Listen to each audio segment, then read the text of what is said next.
7 a.m. from the city that never sleeps, Lagos, Nigeria. And this is Souq News, and we're live on Early Exchange Show for today, Friday, the 4th of August, 2023. How are you everywhere in the world? My name is Ayo Jimmy, and today it promises to be another bumper show. Blessing, good morning to you. Good morning, Ayo. Good morning. Thanks for joining us on Early Exchange. I hope you are waking up right now. I'm asking that because sometimes when a person seems off, they ask, did you wake up on the wrong side? Waking up in this context I'm talking about could be waking up your mind to the right things so you can put your plans in the right direction for you to come out with the right results today. We're here to help with that. That's what we're doing on Early Exchange. And we'll go over now to Ola Olua, who is standing by to update us on current happenings around the world. Good morning, Ola. Good morning, Blessing. Good morning, Ayo Jimmy. And good morning to you out there. Thank you for joining the morning news update. I am Ola Awe. As much as I have fresh developments for you, get ready for follow-up stories on some major business and economic events in Africa and your part of the world. Stay tuned.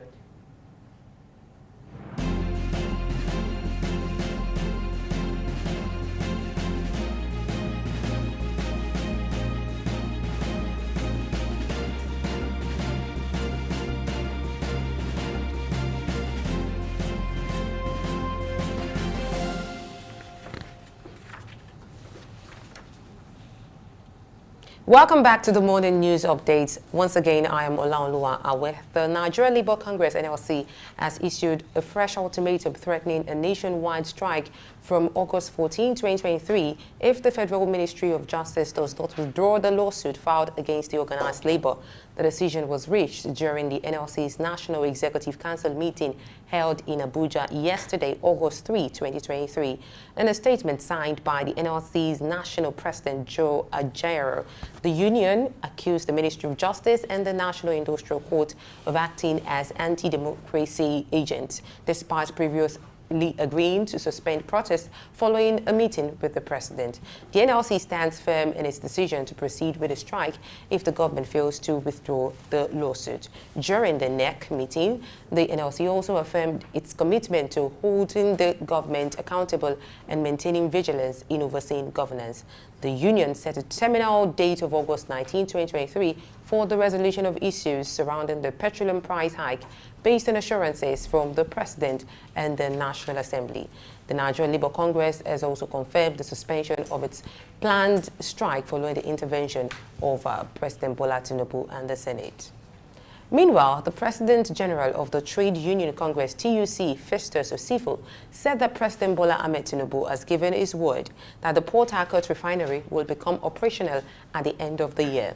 The union leader said this on a television program while explaining the labor protest held on Wednesday was largely successful and had the impact of pressuring the president to address the issues with the major refineries across the nation.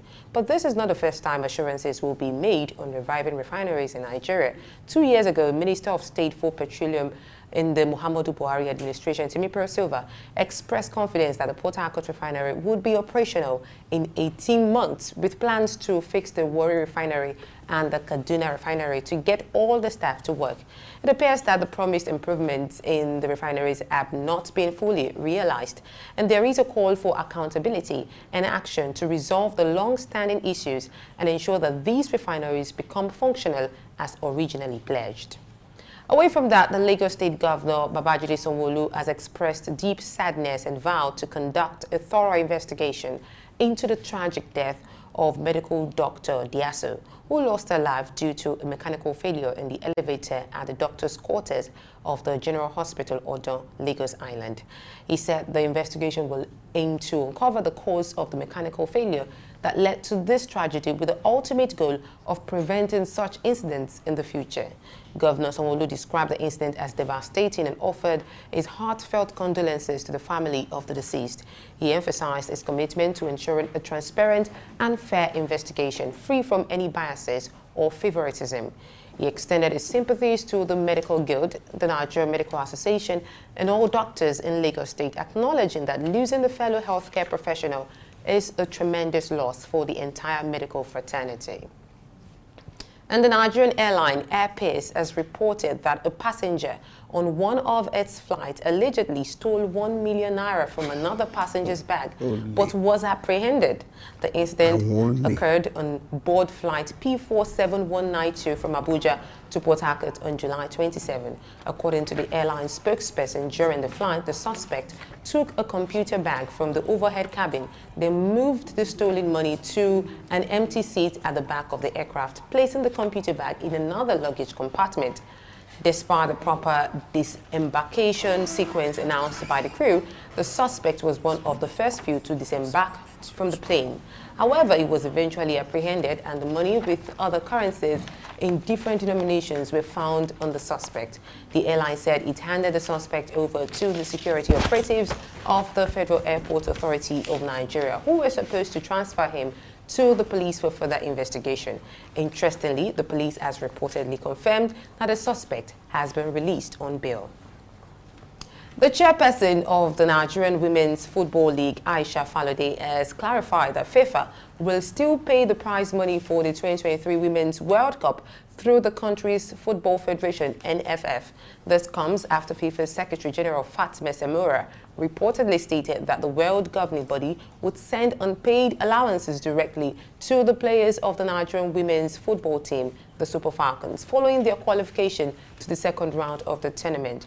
During a radio conversation, Falode explained that the World Cup prize money will be ring-fenced, ensuring that it reaches the players without any interference from a third party. She reiterated that the prize money from the ongoing World Cup will still be routed through the NFF as per FIFA's standard procedure. Now, the Nigerian Army has clarified that it has not received any order to initiate military action against the military junta in Niger. This statement comes in response to a report suggesting that Nigerian soldiers were mobilizing for such action. The Army spokesperson, Brigadier General Tukur Gusau, emphasized that the Nigerian Army cannot undertake a mission on behalf of the regional group ECOWAS without a mandate from the heads of state. He stated that the military option would only be considered as a last resort if all other options fail to resolve the situation in Niger. And with that, we move fully to Niger, where hundreds of people supporting the recent coup gathered in Niamey yesterday for a mass rally at Independence Square. The demonstrators, responding to a call from civil society associations on the country's Independence Day, brandished giant Russian flags. They expressed their interest in security support regardless of the source, whether it be from Russia, China or Turkey. Many of the protesters voiced their dissatisfaction with France's involvement in the country, accusing them of exploiting Niger since its independence in 1960. Meanwhile, the United States has ordered the partial evacuation of its embassy in Niger, according to spokesperson Matthew Miller, who said that despite the partial evacuation, the country's embassy in the capital, Niamey, would remain open. More than 1,000 French citizens and other Europeans have now been flown out, according to France's Defense Minister Sébastien Lecornu. The situation remains tense as the coup leaders consolidate their control and foreign nations weigh their response and engagement with the new junta government.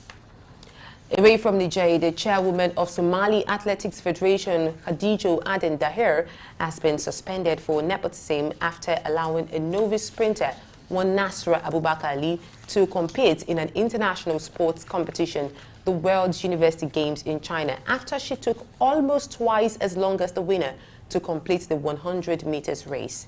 An investigation by the Somali Ministry of Youth and Sport revealed that Nasra Abubakar Ali is neither a sports person nor a runner. This comes after many Somalis criticized the government's decision, questioning how an untrained athlete was chosen. The incident has been described as an embarrassment by the sports minister, Mohamed Bar Mohamed. This incident adds to previous controversies surrounding Somalia's choice of athletes in international athletics events, raising concerns about the country's sports administration and selection procedures. Now away from Africa, Abu Dhabi's Mohammed bin Zayed University of Artificial Intelligence has introduced 2 new departments and 4 graduate programs dedicated to robotics and computer science. This expansion is in response to the surging global demand for these disciplines, with robotics expected to worth $225 billion and computer science $140 billion by 2030. The new department will focus on the interdisciplinary nature of artificial intelligence, AI, by combining robotics and computer science with computer vision, machine learning, and natural language processing. The university is offering a 2-year master's program in computer science and robotics with a compulsory 6-week internship, as well as a 4-year PhD program with a compulsory 3-month internship. These new initiatives aim to contribute to the growth of the United Arab Emirates AI ecosystem and enhance its position as an international hub for AI research and innovation. In a move to tackle rising domestic prices, India, the world's largest rice exporter, has imposed a ban on non-basmati white rice exports, with India accounting for approximately 40% of global rice trade. The restriction has created a significant shortage in the international market, with reports and videos showing panic buying and empty shelves at Indian grocery stores in the United States and Canada, as well as an increase in rice prices in these regions. India's export halt has caused worries about runaway global rice prices, prompting concerns about food accessibility for billions of consumers worldwide. Major rice importing countries such as China, the Philippines, and Nigeria may be majorly leaving them to alternative rice sources to meet their domestic demands. Economists predict that the ban could lead to a rise in global grain prices of up to 15% this year. But the good news is that as the situation unfolds, policymakers and international organizations are closely monitoring the impact of India's rice export ban to address food shortages and ensure that vulnerable populations have access to essential staples. Australia's National Gallery will be returning 3 9th and 10th century bronze sculptures to Cambodia after a decade-long investigation determined that they were stolen. The sculptures were purchased in 2011 for $1.5 million from British artifact smuggler Douglas Latchford, who was implicated in the illegal trade of antiquities. The statues were originally from the Champa Kingdom, which once existed in Vietnam and parts of Cambodia. The move is seen as an important step towards rectifying past injustices and follows a global trend to return looted cultural goods. The artworks will be displayed at the National Gallery of Australia in Canberra for 3 years before being relocated to Phnom Penh, Cambodia's capital. Away from that, 4 climate demonstrators climbed onto the roof of British Prime Minister Rishi Sunak's private mansion in North Yorkshire constituency and draped black cloth over parts of the mansion as a protest against the UK government's plan to issue hundreds of licenses for oil and gas drilling in the North Sea. Sunak defended the plan, stating that it aims to provide domestically sourced energy during the transition to a net zero economy by 2050. He also announced plans for new carbon capture and storage sites by 2030. However, the move has drawn criticism from environmental organizations, including Greenpeace, who argue that expanding fossil fuel production goes against efforts to combat the climate crisis. The protests also aim to prevent Sunak's government from approving Rosebank, the UK's largest undeveloped oil and gas field. The protest comes at a time when extreme heat waves have been sweeping across various regions, with scientists linking such events to the human-caused climate crisis. Now, body-worn cameras are becoming increasingly popular tools used by high street shops and retailers to address the growing problem of theft and violence in their stores. A high street shop, John Lewis, says it is using body-worn cameras and de-escalation training for its staff to address increasing theft and violence in its stores. The Welsh Retail Consortium reported a 30% rise in violence towards staff and a 68% spike in shoplifting in Cardiff between 2021 and 2022, with retailers demanding tougher laws to combat rising theft rates. The British Retail Consortium also noted a 26% increase in theft across the retail sector in England and Wales in 2022. Police recorded nearly 33,000 incidents of shoplifting in March in England, Wales, and Northern Ireland. One shop in Pembrokeshire also reportedly invested £15,000 in anti-theft security to counter the theft of alcohol, perfumes, cosmetics, and meat, attributing the problem to repeat offenders, organized gangs, and the rising cost of living. U.S. pop star Lizzo has responded to allegations made by 3 of her former dancers, which include claims of sexual harassment, creating a hostile work environment, religious and racial harassment, discrimination, assault, and false imprisonment. The singer categorically denied the accusations, describing the past few days as gut-wrenchingly difficult and overwhelmingly disappointing. While Lizzo usually chooses not to respond to false allegations, she stated that these accusations are so unbelievable and outrageous that she felt the need to address them directly. As of now, Lizzo has publicly denied all the allegations and plans to address them through the appropriate channels to defend her reputation and refute the claims made against her. And with that, we wrap up the morning news update. Thank you for watching. In case you missed any part of it, visit our social media platforms as displayed on the scroll bar to watch again. I am Olaoluwa Awe. Back to the Early Exchange studio.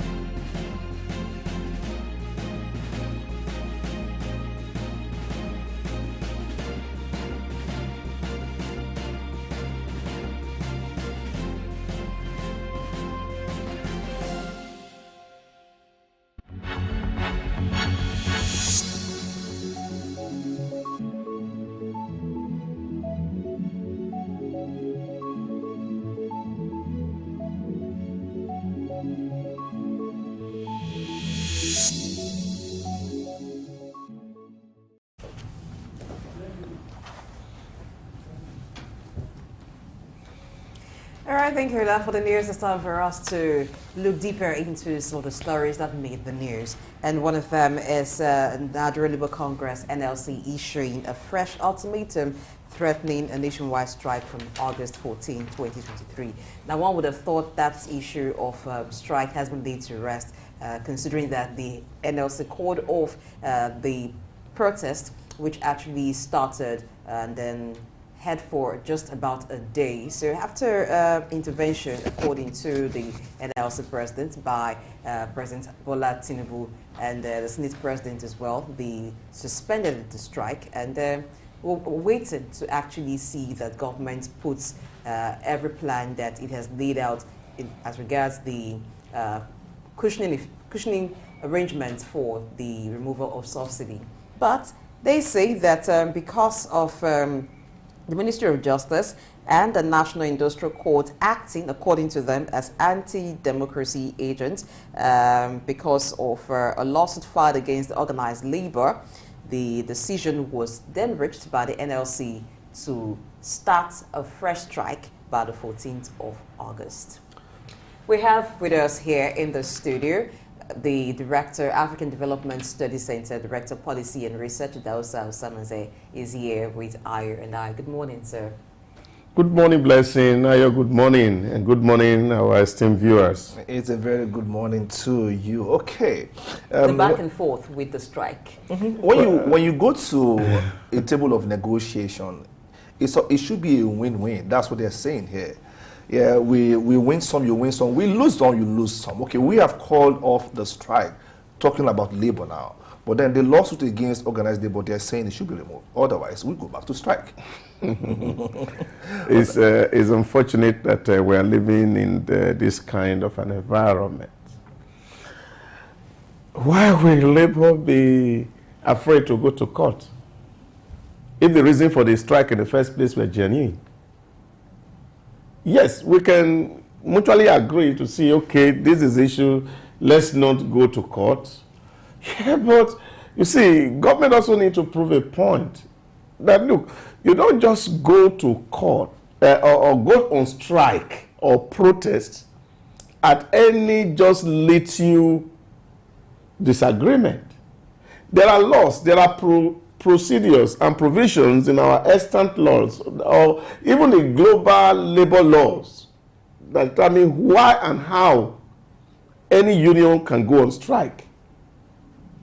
So you just don't wake up and turn unionism into a political tool. So I feel that, yes, the president had assured them and said to them, look, we are looking into your issues, we will address them. But I think that we must set the story very straight.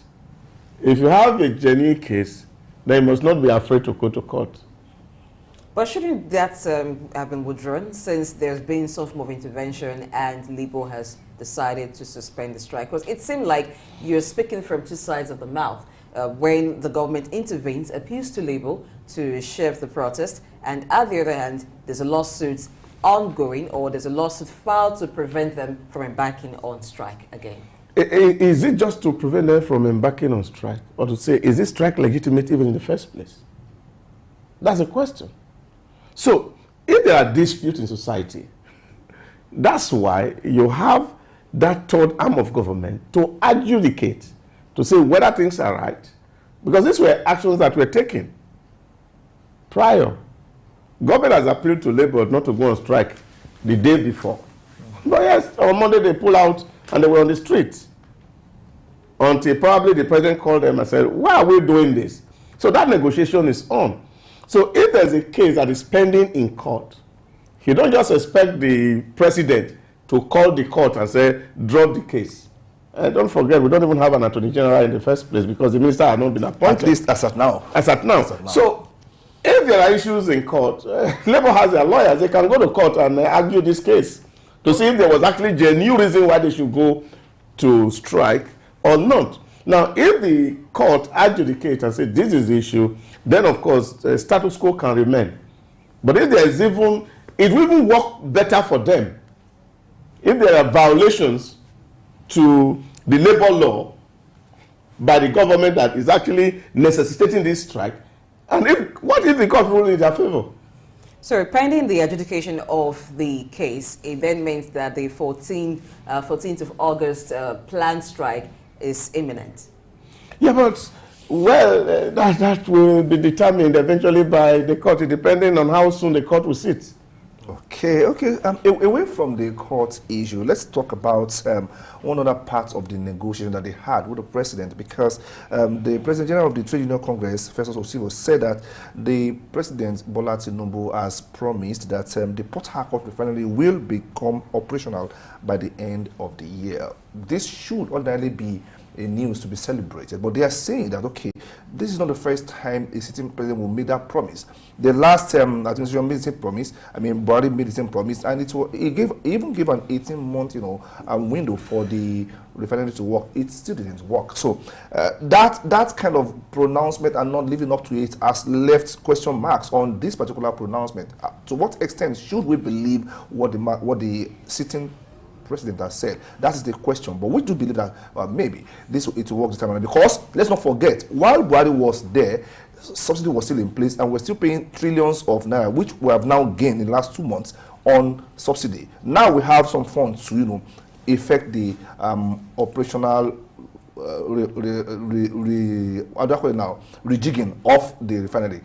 That is what I think about it anyway. We have some fund now. I think the president may be acting on the promise made by the group managing director of NNPC, which is actually now a public liability company that are out there to make profit, because the group MD had promised some months ago that, of course, now that subsidy is removed and they are now to compete in the downstream sector, that they will ensure that their refineries are working and they are going to compete. Now, for me, what will make the difference here is the fact that I'm not sure that government is going to be funding this operation, since, of course, we have been told that all the swap should stop, and hoping that they are making enough money to turn around this refinery. But if I were to be very honest with myself, and I will say the president should not hinge any promise on the turnaround that is happening. And refineries that were built in the 70s and the 80s by now are out of technology. And I think if the nation wants to actually do something that is meaningful, is to see how to deploy new technology to even build one functional refinery. And if it's going to take 18 months, if it's going to take 36 months, if it's going to take 4 years to get a refinery that is functional in place, rather than pouring money, as Wale Edu said, on a bucket with hole, for me, I think it's something that the presidency will need to really consider. Yes, I agree with you because what is the refining capacity of all the refineries that we have in Nigeria put together? And as regards rejigging it, I think seeing is believing, so I want to leave it there.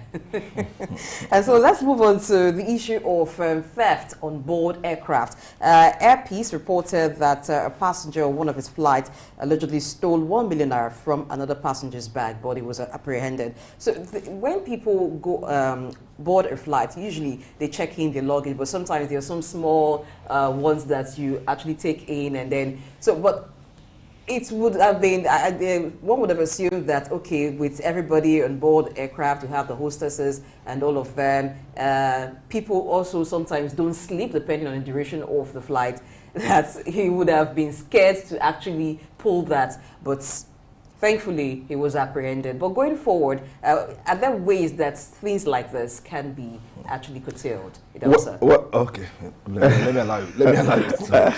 How are you going to curtail? I don't think that the world has developed a scanner that will be able to process the mind and the body of a man to see if this man will be a thief. One of the things that you always will know is that in every Israelite group, there's only one Achan who is there to steal something. So this person would have been a perpetual thief. But we really don't understand the circumstances that surround this thing, how he knew that there was such a money in such a bag, or whether he was privy to when the money was put in there. All those or he things was even familiar with the owner cannot of the bag. be really ascertained. So, but I think these are real issues we have to consider. But why will somebody be carrying a cash of 1 million naira in an aircraft if it's not a bullion van?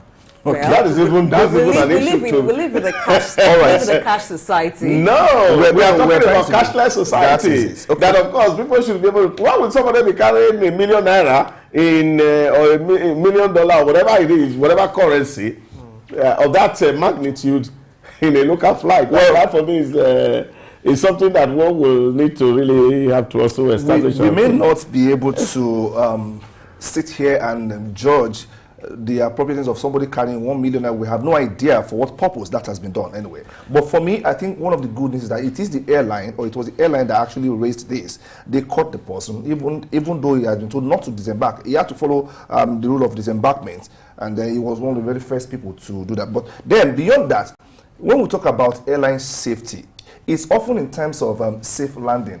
But to land safely is one thing, to land complete is another. We don't as in talk about your property now.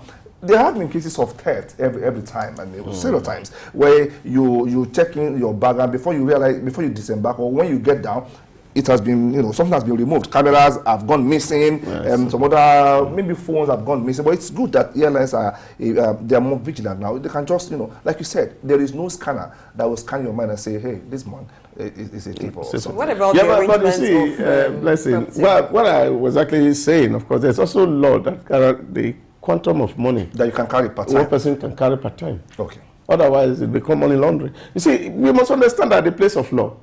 Yes, the man who stole is not to be commended here. Even the man who's carrying the cash has to be also queried. Okay, so for carrying such sum of money. It's deeper than theft. It's deeper than theft. Yes. Okay. All right. So looking away from Nigeria to Somalia, perhaps you may have heard or seen the video of the Somali athlete who was on a race, but took almost twice the duration of time it took the winner to complete the race for her to end the race. And so there's been investigation into it. And the chairwoman of Somali Athletics Federation, Khadiju Aden Dahi, has been suspended for nepotism after allowing a novice sprinter. So it was investigated that the sprinter is someone who is not a runner, she's not even a sports person. But how she got into the competition, it was even an international competition, and it was it was held in China. It was a 100 meters race, but at the World University Games in China, the sprinter it took almost twice as long as the winner to complete the 100 meters race. I don't know if you saw the video, but I was privileged to have seen the video, and it looked like a jog more than a run. You see, I've always said one thing: nepotism can get you in front of the movers and shakers of this world. It won't get you to perform. Nepotism got this lady in question to the global stage, only for her to embarrass herself and embarrass the nation as a whole. And this is where we have to be careful here. That you are in a position of power should not be an avenue for you to rob those who are legitimately qualified to occupy some other post.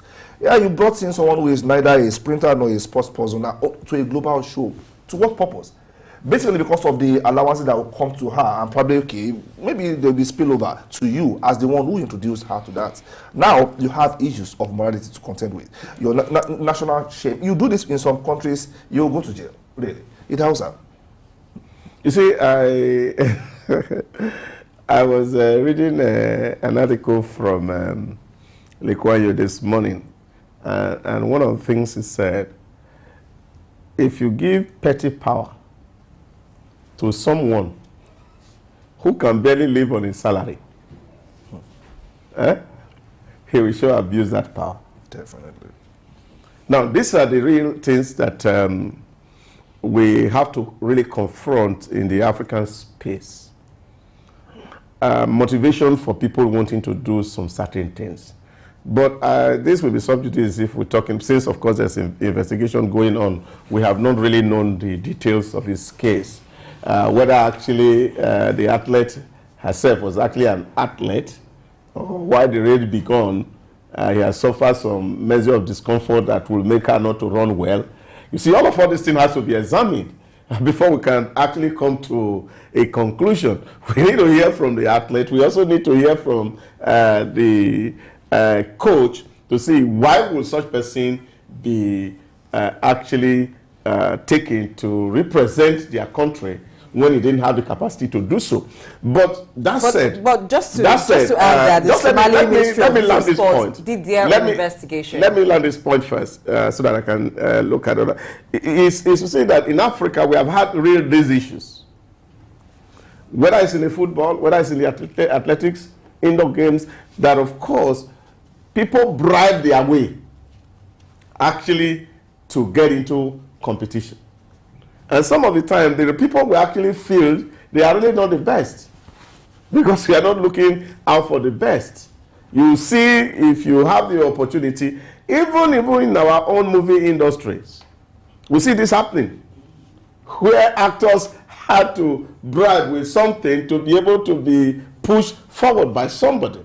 Now, it speaks to the lack of integrity in the African space, where people only will be thinking of how to take advantage of other people or to bribe their way into prominence. So these are issues that speak to integrity and is really not good for Africa. That's the point I was trying to make. Okay, I was trying to say that the Somali Ministry of Youth and Sport did their investigation on the lady, and then they found that according to their investigation, she was not a sports person or an athlete. At what point was the investigation done?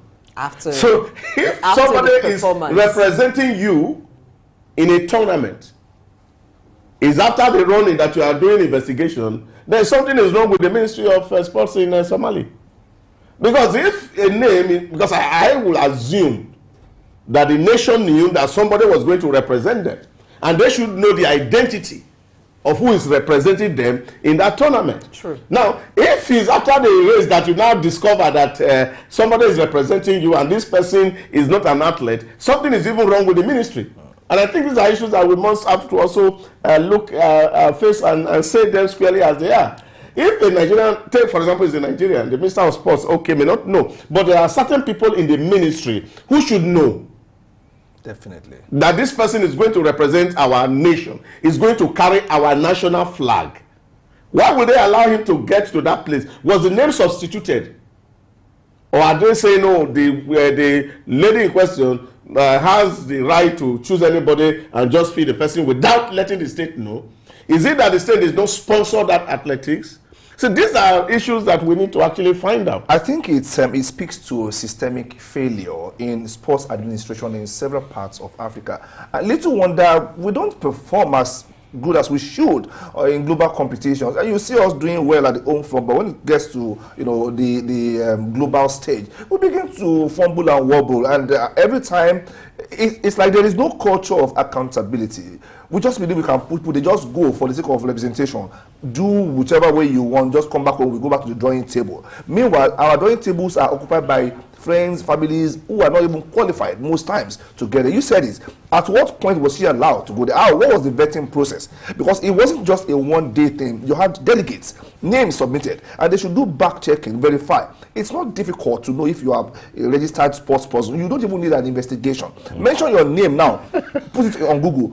I know that you don't play football at any competitive level, essentially, because when I put it, those are there. What you do comes out. Exactly. So these things are deep, and I think African leaders, sports administrators in particular, should pay attention to this.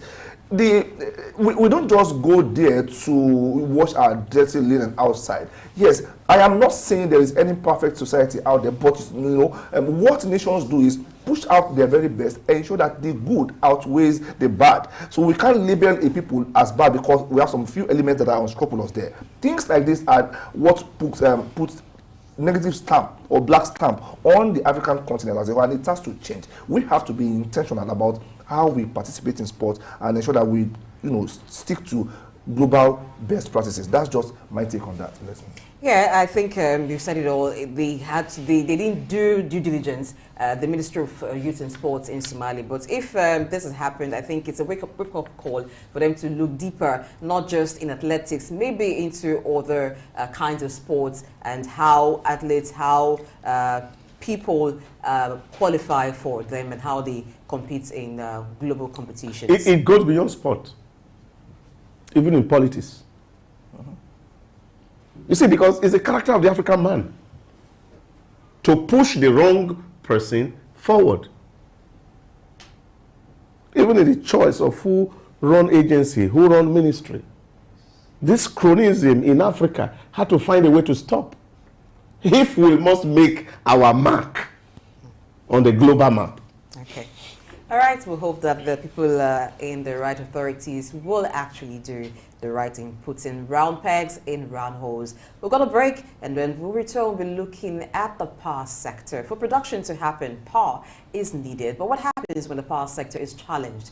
We'll talk about that more after this break.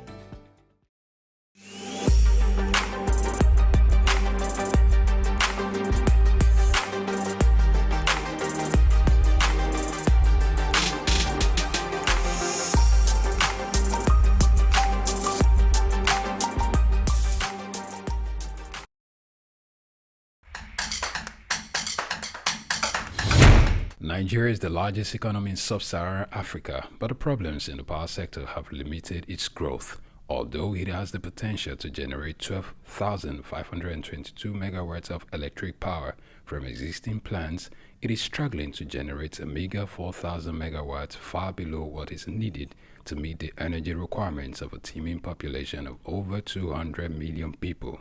Government, they need to work on it. They need to improve the electricity. And even before, I was using the analog. Now I'm using the prepaid, and it's still the same. It's the same thing. So it's just that the only difference I see now about this, the digital, is that it's pay as you use. The amount of power supply they give us on a daily basis is drastically reduced, and it is terrible on us, the citizens, because fuel price has gone up, and most of the companies around, even a common fashion designer needs power supply to do his or her business. Meeting the power needs of the country is one huge task, considering the multi-dimensional problems like overloading of transmission and distribution transformers, electricity policy enforcement, regulatory uncertainty, gas supply, transmission system constraints, and major power sector planning shortfalls that have kept the sector from reaching commercial viability. Basically, since like for the past 2 months, it's been quite like positive results though. For instance, like in 3 days, for the past 3 days now, I've been having steady lights that have not blinked for once for the past 3 days. That's the basic truth. And then electricity there has been fairly good. In fact, not just fair, very good. Because we have lights like 20 hours in 24 hours. They just take lights for a few hours and then they bring it back. So I think the government is doing well there, like maybe just in my area. My area will be having a regular power supply, sometimes 24 hours, sometimes 48 hours. I think in my area, I think I can commend the power sector that for now at least we are enjoying a stable power supply. So far so good in my area in Ikorodu. I live like in the main town in Ikorodu. Out of 24 hours in a day, let's say I use electricity for 18 hours. I'm not exaggerating, 18 hours, 18 perfect hours, if not even more than that. So far so good. I think they just need to do more.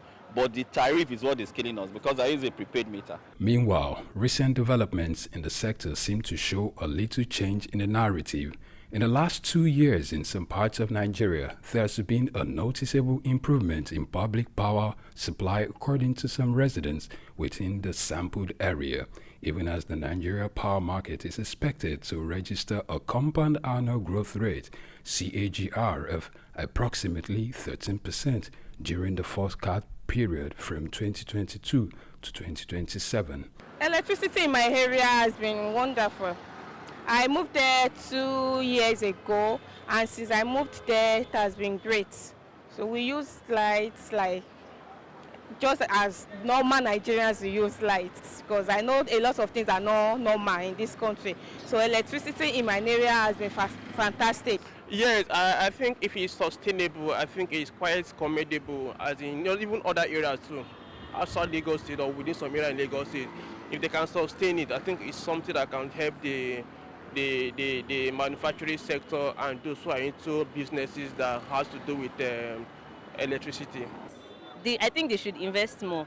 Like Nigeria is supposed to be like having 24 hours light, but 20 hours for now I think is good enough. But for where we are going, I think we need better power supply, so they should invest more in lights for productivity. The provision of low-cost and reliable electricity supply is critical for the growth and development of Nigeria, as some experts have suggested alternative sources of power supply like solar and inverter installations. These, they say, will augment the current production capacity in the country. A fast-rising population like Nigeria definitely needs a geometric growth in power generation, distribution, and transmission. It is hoped that the multifaceted policy thrust of the present administration will change the narrative for good, and soon as well. Juvi Ufiene, Souq News.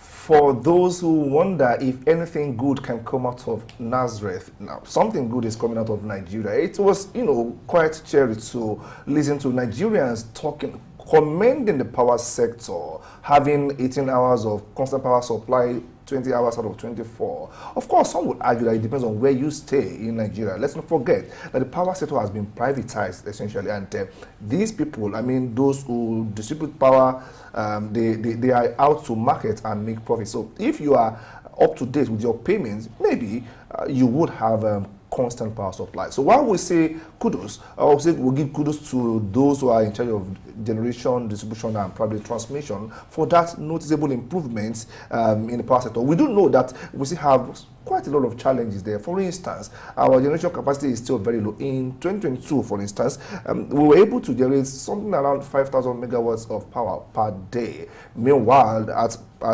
peak period, we would need, a country like ours would need 20,000 megawatts and above. So this and many more are the challenges we will look at as we have our guests standing by via Zoom to join the discussion. Blessing, before we go to the man on Zoom, how do you feel when Nigerians are saying yes, we have power now? It's good to know that to an extent there's been improvements, because some of them talked about having power for 18 hours, some of them talked about 20 hours. That's a great improvement. But like you mentioned, it depends on the area you live in. For some areas it is less, and it's because that they are classified. Every area is classified under a certain category. So it depends on the classification. That depends on the number of hours that power is supplied to that area. For areas that are commercial, you have more commercial activities. Of course, they supply more power to them. I'm talking about the distribution companies supply more power to those areas. But residential areas where, according to their own classification, perhaps not much revenue comes from them because it's also business. So that also determines the hours of power supply that area will get. But largely, it is good to see that there's been improvements. Okay, so we have on Zoom standing by Mr. Adetayo Adigbele. He is the convener and executive director of Power Up Nigeria, which is a consumer rights and power policy sector advocacy organization. Mr. Adetayo, good morning to you. Good morning to you. Good morning, viewers. Oh, good to have you here. Today? Yeah.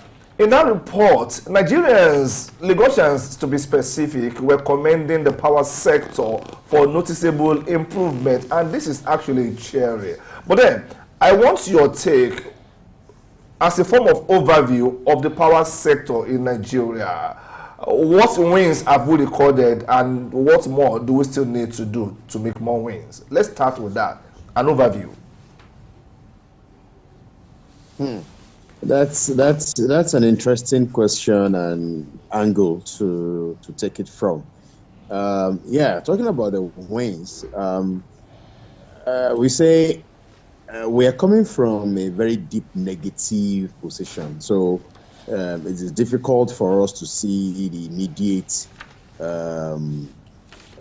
positives, you know. So I mean, we're talking about the service-based reflective tariff. There are areas like one of the lady, your presenter rightly said, there are areas that have been grouped under different bands. So definitely if you're on a band A, for instance, that should have a minimum of 20 hours of power supply, you pay a bit more premium tariff. Then you will have the band B that starts between the 15 and 20 and 18, no, between 18 and 20 hours per day on the average. Then you have band C, similarly graduated further down like that. That is one thing that the regulators felt was a good idea to bring in. But yes, having such a wonderful idea. Oh yeah, let me also mention this because I was also part of the tariff case hearing that the regulatory commission held about a week ago. That a disco like Ikeja, if you're under Ikeja, you are most likely going to be metered. You know, we had a very warming and wonderful report that before the end of next year, we will have the last of customers under Ibadan and under Ikeja Electric being metered.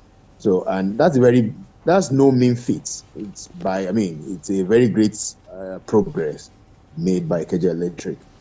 So yeah, we've had pockets of positives, but yeah, we still have a very long, very big. I mean, like you rightly said too. While we are doing an average of 4,000 megawatts per day, we should actually be doing an average of 20,000 megawatts. So that means we're just doing a quarter of what we should be doing. So yes, while there are pockets of progress, there is still a very big vacuum, you know, to be filled.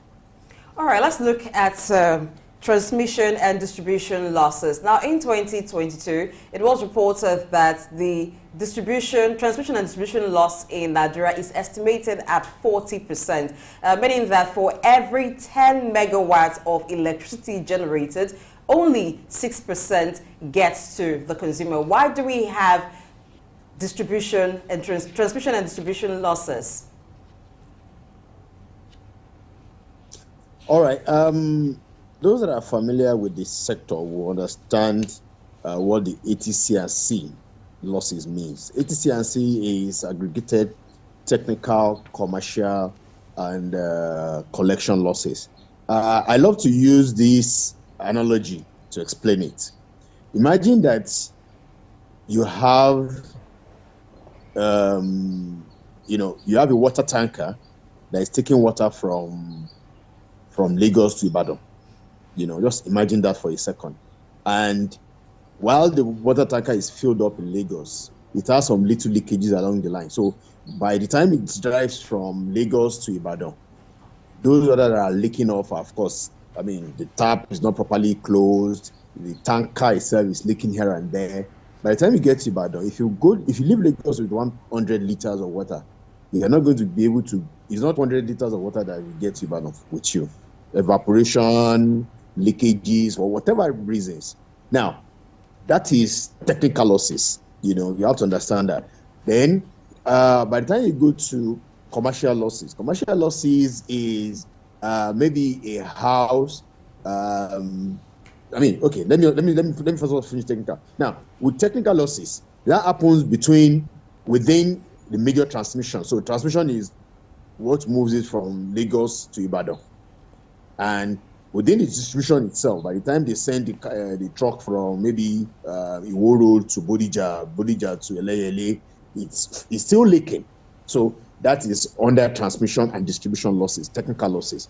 Then the commercial losses is, for instance, a house that's supposed to be a three-phase house, because of their consumption, they are built on a single phase. A consumer that's supposed to be built for maybe 1,000 kilowatt hour use per month, that's built on 100 or 200 kilowatts use per month. I was in a session yesterday 2 days ago, where we were talking about the meter counter. So, for instance, the meter has 6 counters on it, but the marketer that gone there to pick the reading mistakes the first the counter, for instance, are supposed to be maybe in thousands for 100. Now, all those are other commercial losses, due to commercial activities. Then we now have collection issues. So, for instance, a bill of 100,000 is given out, but they're only able to collect maybe 50,000 out of the 100,000. The 50,000 extra that has not been collected is, calculated under collection losses. So, it's the major standard by which the performance of any disco or distribution, electricity distributor or the sector is being measured. So that's the idea behind the ATC&C losses. So on the average, right, we have an average loss of 48%. While we have some discos that are doing maybe 22%. So that means for every 100 naira worth of energy that they are selling, they are only able to recall, or they are able to take about 80%. Those discos are doing wonderfully well, by the Nigerian standard.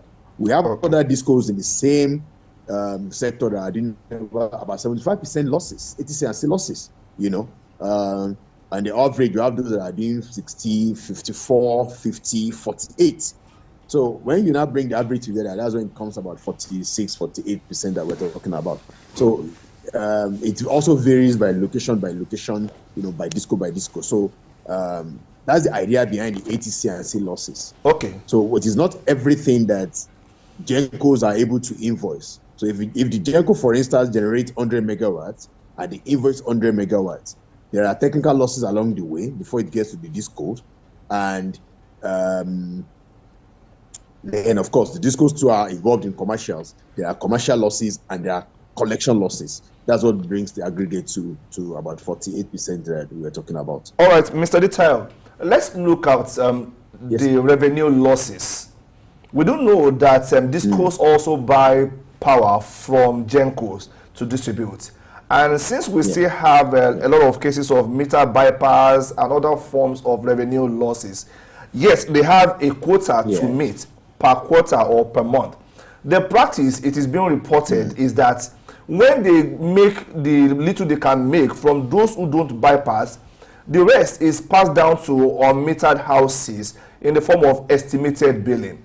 And we've had cases where consumers will say, okay, I am not using as much as this. Now, looking at it from the angle of consumer right protection, what are the provisions for consumers to seek a redress over this, when you know that you are really not consuming as much as you're being billed?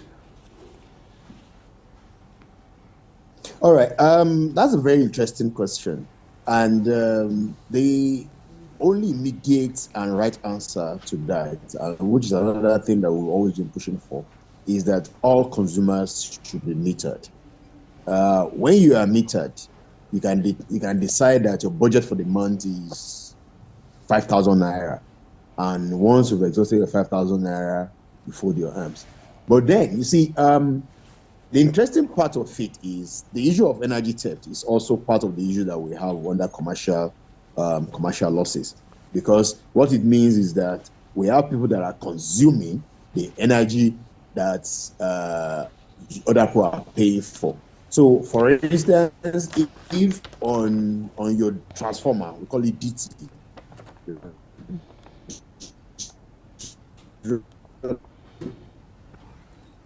transformer, for instance, maybe is and out of it, the people that are on the prepaid meter. What it means is that even if there are only 10 people that are left, on the unmetered end, what it means is that they are all going to now pay for it. So if there's somebody that is stealing the energy there, that energy that has been stolen, the money for it gets transferred to the people that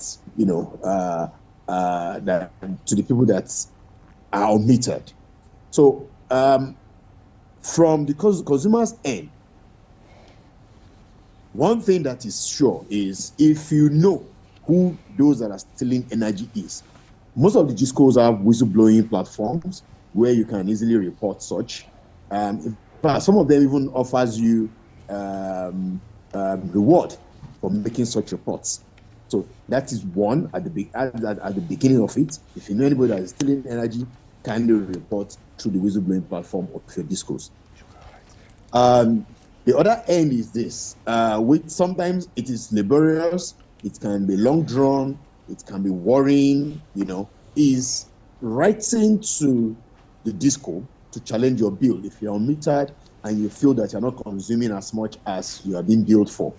Yes, the regulation says that you can write to your disco to challenge your bills, but the two of you will have to come and at some point, what was the word now? Reconcile your accounts. If you're not satisfied with the reconciliation, the next step is that you can escalate it to the forum office. And after the forum office, yes, you can now go to the next head office to resolve. Yes, by the time you explore all these links, I'm sure at some point you will find relief that you seek. So that's that for the regulation.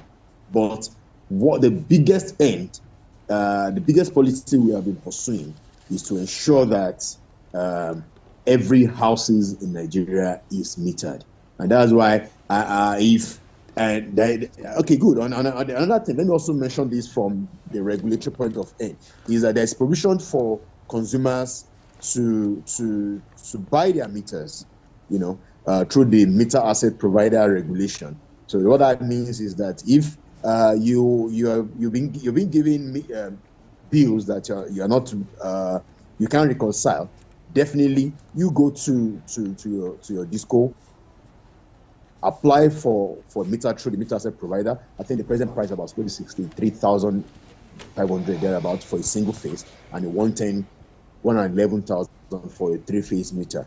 So you apply through the MAP regulation, and once you are cleared, within 10 days, your meters should be installed for you.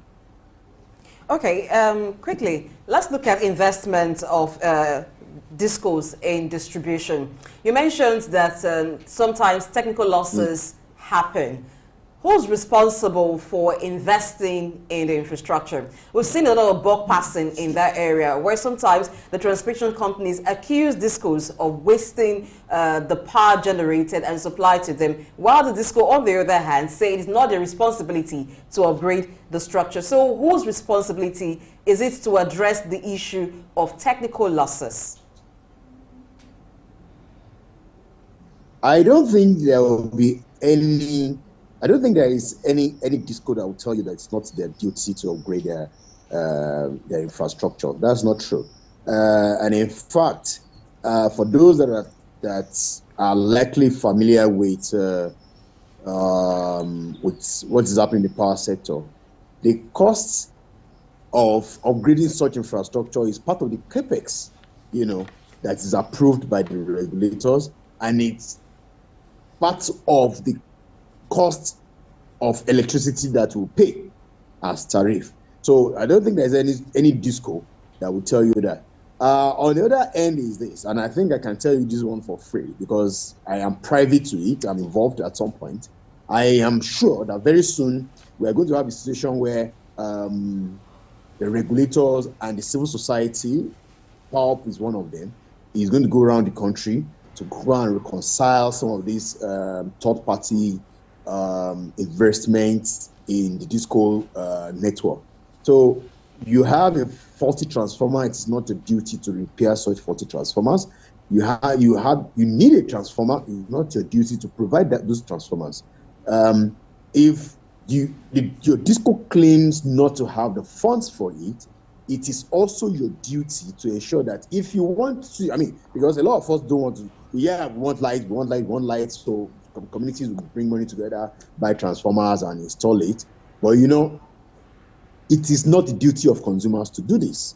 But in a situation where we find ourselves having, being forced to do it because the discos refuse to fix our transformers on time, please report that anywhere that any disco is not refusing to report your transformer, to repair your transformers, please report such cases so that we can scale it up and help you find a solution to it. If you are forced to buy transformers, it is also the duty of the discos to make sure that the cost of the transformers is returned to you as communities. Now, this is, like I said in one of the meetings I will have with regulators, I'm going to say that very clear because this is something I've always been involved in. This is where I will also call out all our community leaders, all the CDA chairmans and whatever that has been involved in all these things to stop inflating the cost of transformers, what it costs them to get transformers for their communities. Most of them, they go out there, buy these transformers, claim that they fix transformers. Meanwhile, they have also added their own transport money and their benefit to it. It is not right. Let your community know exactly how much these transformers were obtained, how much you got it, how much you spent on fixing it. Everything with receipt, so that by the time we get to your community to ask, you can have a document to put down. Don't go and inflate costs because you think it's community money and you're not responsible to anybody. Stop doing that. Anybody that's listening to this one should take this into very big account. So it is not right for any disco to tell you that it's not their duty to improve their network. It's not right. That's the reason why they are the disco. That's the reason why they are claiming to be investing in it. Okay. And I must let you know today that the capex. Yes, go on. Okay, I'm sorry to cut in there, but we need to ask this before the time runs out on us. Customers are classified into bands A, B, and C, as the case may be. Now, what many people don't get to understand is this. You want to sell 1,000 units of power as a disco. You give it to band A at 50 naira per unit, for instance, and your justification is that you are giving them longer hours of power than others. should the number of hours be the deciding factor? Because to get 1,000 naira, you either sell at 20 naira for 50 hours, or you sell for 50 naira by 20 hours. Why are you still, it is still the same unit of light. Whether we have it for 20 hours or for 5 hours should be immaterial, people are saying. Why charge consumers higher because they are having it longer? Because eventually they should pay for what they are using. I'm not sure I'm very clear there. Did you get that? Must you charge us higher because we're having longer power? All right, let me explain this quickly too. I was just about to enter into the issue of capex, and capex means capital expenditure by the discos. And when we say capital expenditure, they've taken into consideration the number of transformers that they are going to buy that year, the number of meters that they're going to install that year, what it takes to improve the network.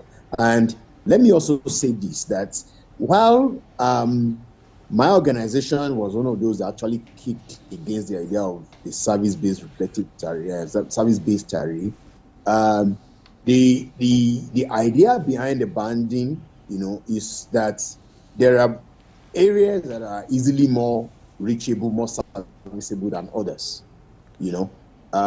So they say if an area is more serviceable, or we can easily improve on our network output in this area, why don't you let's focus on those areas that we can easily service, right? While we take our time to improve service to other areas. I think that's the idea behind the service-based tariff, and that's why they call it service-based. I mean, if you're able to service you better, why do we need to waste energy, send energy to places where it is wasted? Where do we need to save energy where we can't easily recoup our money? I was mentioning the issue of the transmission and the technical, commercial, and collection losses. There are places where they send energy to and they don't ever get to put their money from that area.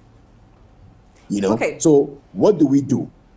Let us focus on areas that are highly developed or that we can easily develop, focus the energy there so that, like you rightly said at the beginning of the program, we can have people like that coming back with feedback to say, oh, they are doing well here because they are easily able to service our area, and we are also able to pay for the service that we receive. So I think that's the idea behind the service-based reflective tariff. And we don't just have 3 bands. We have as many bands as 5. So in some areas we have band D and band E's.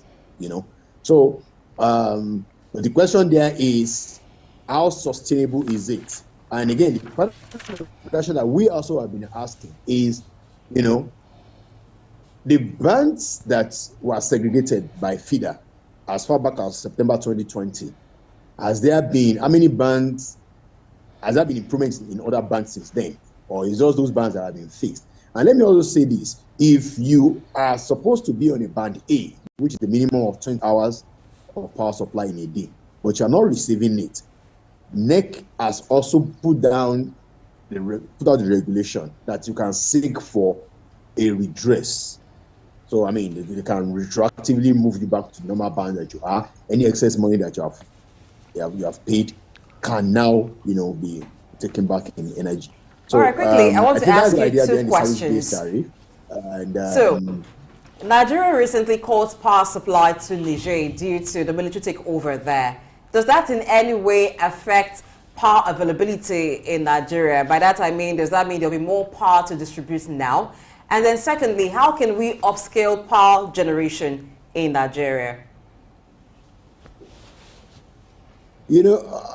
I can neither confirm or deny the issue of Niger Republic because it's what you have read in the news that I've also read in the news. And technically, there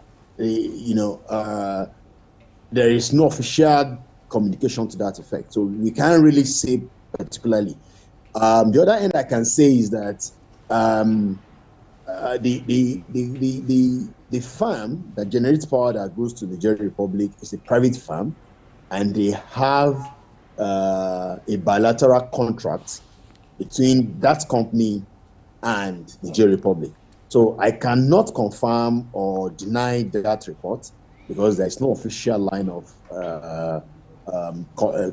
communication along that line. So, I mean, it's not an issue I want to go into. It's political. Yeah, I mean, that's it. Sorry, what's the other question? How can we upscale power generation in Nigeria? Quickly, in 1 minute. How do we upscale? How do you upscale? Good. How do you upscale? You see, this is also an interesting angle because it's also an issue that we raised at the last rate hearing that was held by NEC about over a week ago. Major companies, major industries are going off grid because we are not able to service them. Honestly, if I were to become the Minister of Power today, or to become, anything that has to do with power infrastructure, or I have any authority in it, one of the things I'm going to be pursuing is to make sure that I flip, our power sector. When I say flip, this is what I mean. We've had so much emphasis on consumption in the country, and I think it is wrong. Our production should have been channeled towards satisfying, our industries. It is only when the industries are running that the economy runs. It's only when industries are running that people can be employed. It's only when people are employed that they have money to pay for the power that they are using. But unfortunately, like this cross-subsidy tariff that we have on consumption, we've placed so much, emphasis on welfare that it is cheaper for us to consume than for us to produce. Now, our focus has been giving consumers power, which is wrong. We should change that focus. And all the money that the Manufacturer Association of Nigeria are spending on alternative sources, we should look at how to bring it back onto the national grid. Bring our industries back onto the national grid. It's when we bring our industries back on the national grid that we can have a stable consumer that is using it for business and is rotating the economy and producing jobs for people that are going to consume to have money to pay for the power that they are using. So it does not matter even if our power is 200 naira per kilowatt hour. Once people are doing jobs, there is meter, and they are doing good jobs to run, the economy. But we've placed so much emphasis on consumption that the producers or the people that are supposed to be running the economy has been shortchanged. So if you want to improve, all right, sir. Apologies, we have to go now. Production, I would love us to focus on industries. Okay. We have to go now, Mr. Adetayo Adegbenle, convener and director of Power Up Nigeria. Thank you very much for your submission. We really value the time spent with us, and we do hope that Nigerians and viewers all over the world were able to pick one or two lessons from there. We'll get there, and we'll have more power, and it will be better distributed. So we'll go on a very short break now, and when we return, we will be looking at the literacy level, the reading culture in our country, and how that affects the book industry. Please, that will be a very interesting conversation. You don't want to miss that. Stay there.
All right, now let's look at reading. When was the last time you picked up a book to read, or when was the last time you walked into a shop with the intention of buying a book? So, for those who are in the book industry, how is business for you these days? These are some of the issues we're looking at as we talk about reading culture and its implication on the book industry. Ayer, I'm turning to you right now. I know that you love books a lot, but these days, how do you get your books, and how is reading like for you? Well, I grew up with the reading culture that still stays with me up till today. Reading is fun to me. You've asked me, how do I relax? At the risk of sounding like promoting myself, one of the very few ways I know how to relax is to read books, because we grew up at a time when there was no Netflix. The options for entertainment were very, very limited. And so I still read today. Okay, before we even come to the nitty-gritty of the discussion, let us have a very short report about reading culture and how that affects the book industry. Then when we are back, we will have a guest who will speak to this extensively with us. Please watch the report. In 1979, 68% of the world's population knew how to read and write. But today, it has grown to 86% following the most recent data by UNESCO Institute for Statistics. Despite this increase, across the world, at least 763 million adults still cannot read and write. Two-thirds of them are women, and 250 million children are said to be failing to acquire basic literacy skills.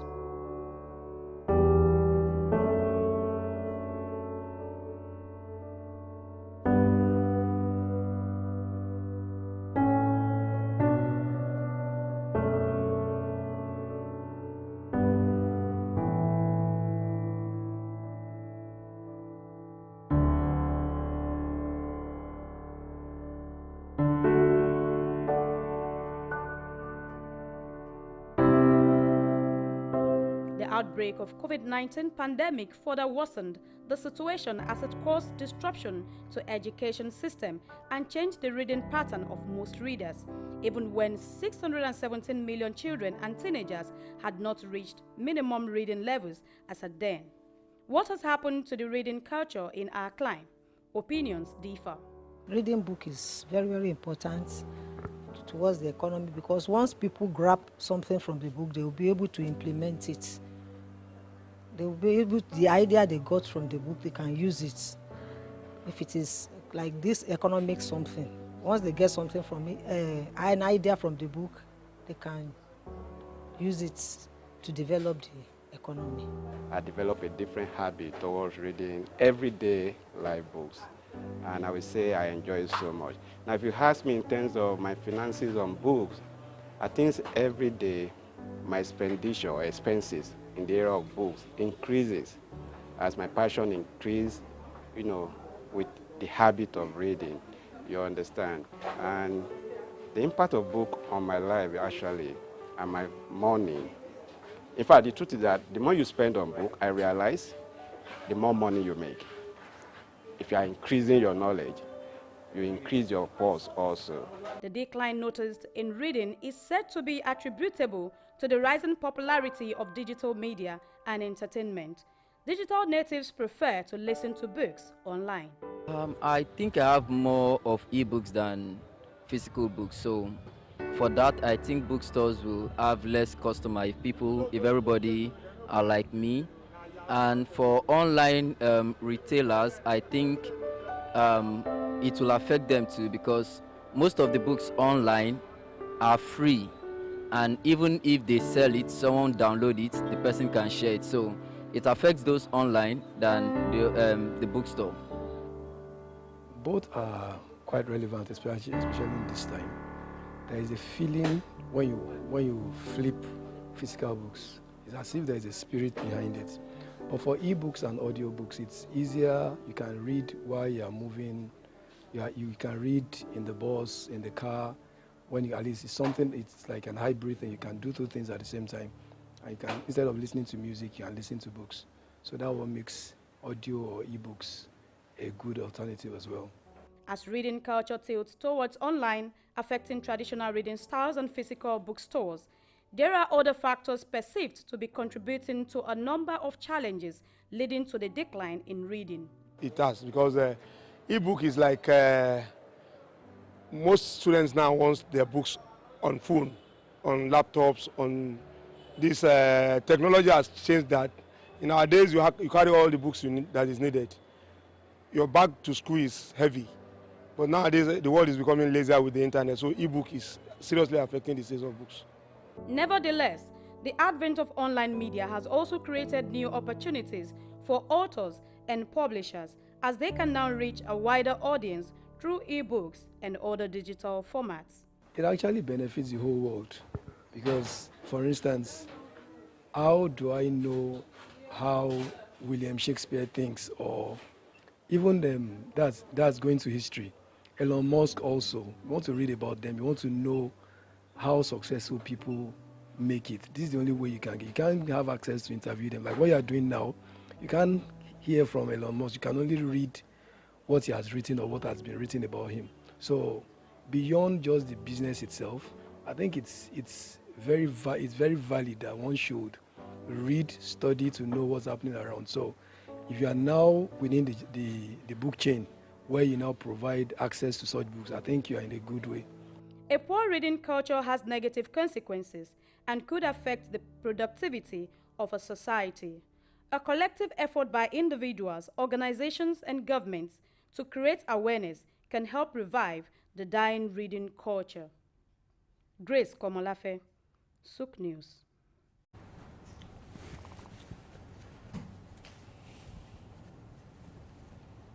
Okay, I hope that report's provided you insight into reading culture and also the book industry.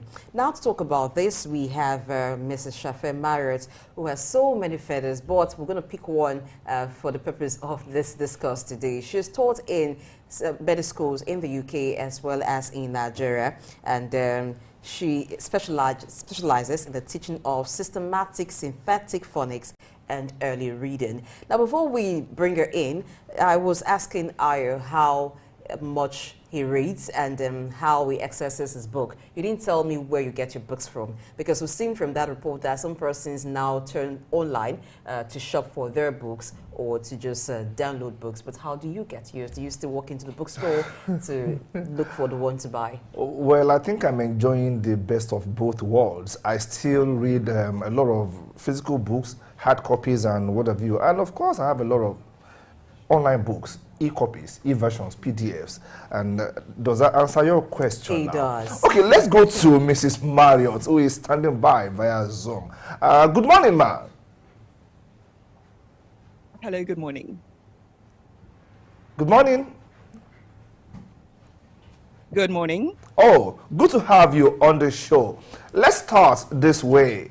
When young people think of books these days, they want to see faces as against pages. That is why they prefer to Facebook as against page booking. What was it like in your days, the reading culture, compared to now? Well, I guess as a geriatric, I can speak for what it was like in my days. We had the radio, and we used to listen to the radio. So there wasn't that much visual, and television started at 6 o'clock.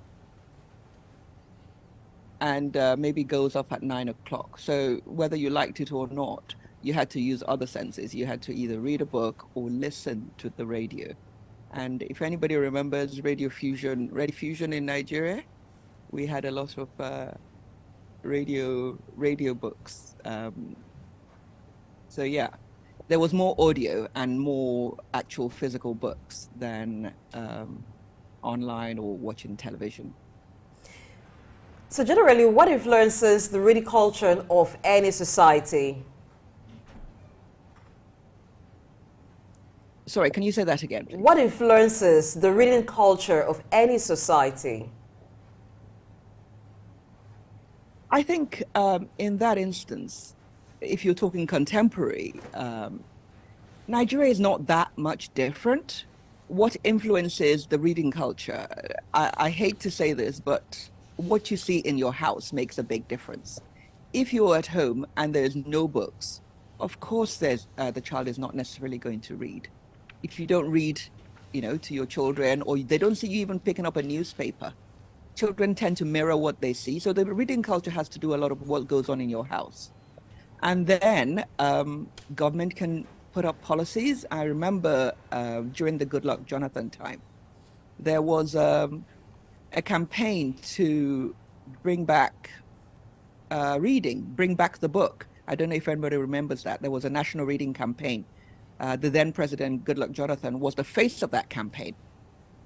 But there was no policy backing for the improvement of literacy or publishing. In fact, a few years later, the administration then increased the tariff on imported books from 0 to 62.5%. So, I mean, you might have said that would encourage local publishers to publish, but the printing material that they would bring in, it's affected them as well. So government policy can help, homes can help, and then also just if you have libraries as quiet reading spaces, at least children and even grown-ups can go in there. But I think one good thing that has happened is that we have some really interesting Nigerian literature and authors nowadays, and we can all be proud of that. Okay, let me pick you up on your first submission. You did say that what you see around your home determines whether you read or not. But there are homes that have a lot of books bought and read by parents in the past, but their children are not reading the books. The children have some kind of strange relationships with the books. They see the books more as relics and mementos of the past. How do you interpret this? They are seeing the books, even when their parents are encouraging them to read, they are still not reading. What is responsible for this? Well, I mean, it's easy for us to say, oh, the books are there, they're fusty. They do look fusty, they do look dusty, most of them are maybe hardback and no pictures. But have you tried reading part of that in the evenings to your children? Even if they're going to laugh at you, something sticks. It's like, in the days when we used to be forced to listen to the Bible or read the Bible or whatever, we didn't enjoy it, but some of it resonates and some of it sticks. And sometimes when you're trying to find the right sort of phrase for something, it will go back. You put that into your memory. The other way you can access this is to put little comics in the house. You don't have to put Shakespeare in front of children necessarily, but if you put comics in the book, on your bookshelf, or even on the dining table, or little books that children can access, that's an easy starting point. It doesn't have to be the big hardback books, little things that they can read and not too big. And I think people really underestimate the power of the picture book. A picture book, even for adults, can be so evocative, and it can make children, at least let them, that little step of actually reading print. When they see you reading the comic or you read it to them, then they start reading, and then they slightly go to slightly something more challenging with fewer pictures. It's a process. You don't just wake up one day and, unless you're a genius, you start reading Shakespeare or you start reading encyclopedia of forms and precedents. Now, when you were talking, you mentioned access. Sometimes you just need to leave a book somewhere, maybe on the dining table, so children can have access to it. But we don't find that the access to books is easy or the same for every society of every home, particularly those in the rural areas. How can we improve on access to books?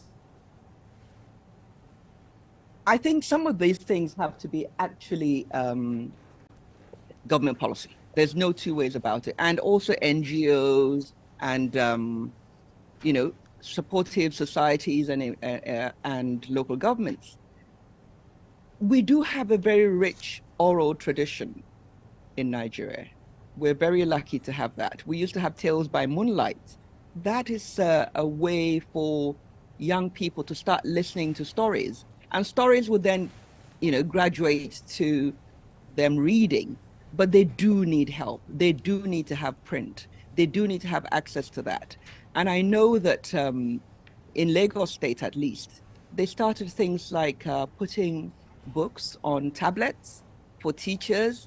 And even during Corona, some people were teaching via the mobile phone. They can put little prints, little books on mobile phones. So the way we're using fintech to solve financial problems, we can use fintech to try and help or ameliorate some of these problems. Not everybody. Books can be expensive, and it can be seen maybe as a luxury.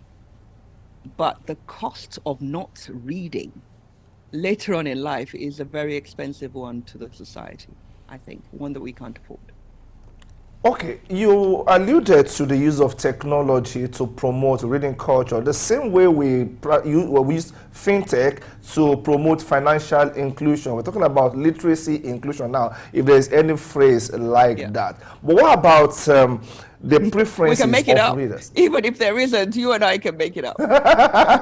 I'm glad you gave me that literary license to do that. Okay, now what about readers' preferences? Because some people, I, for one, am still emotionally attached to a physical book. Yet, the world is all about going paperless, if that is possible anyway. What happens to readers' preference in the format by which we consume books? Sorry, can you say that again, please? My question is this. The world is advocating for a paperless society, if possible. That's why we have a lot of e-books out there. But then there are still readers' preferences. Some still prefer to have the books in physical copy. How do we strike a balance between the need to go paperless and still sticking to your preference as a reader? I don't think the two are mutually exclusive. I mean, some people will even do the two. I hate to promote a book in particular, but if you see, like nowadays, there was a book by Prince Harry called Spare that was it's still on the bestseller list. But apparently, the ebook format where he reads it is even more popular. So we find consumers consuming both. They're not mutually exclusive. Whatever works for you, just read. I mean, let's not be too precious about this. Reading is reading. And getting children to read whichever format they consume it. I am emotionally attached to holding that book, even though when you travel, the weight of the book can tip you over to pay excess luggage. But hey, that might well be a luxury very soon. And we have to think of the environment. We have to think of deforestation with the books and with the trees and everything.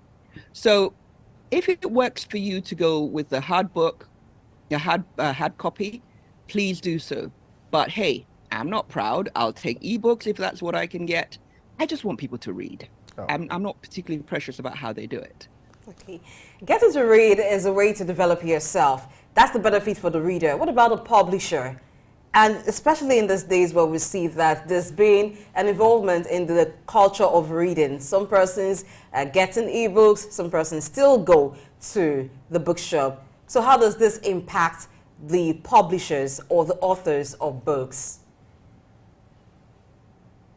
Do you know, I think it's a win-win situation. Nowadays, when you're selling off the rights, not that I know much about rights, but when you're selling off the rights to your books, you also sell off the digital copy rights. So the publishers aren't just relying on the actual printing. I talked about Spare earlier. I mean, they're coining it on both sides. They're making money from the physical copy. They're making money from the ebook format.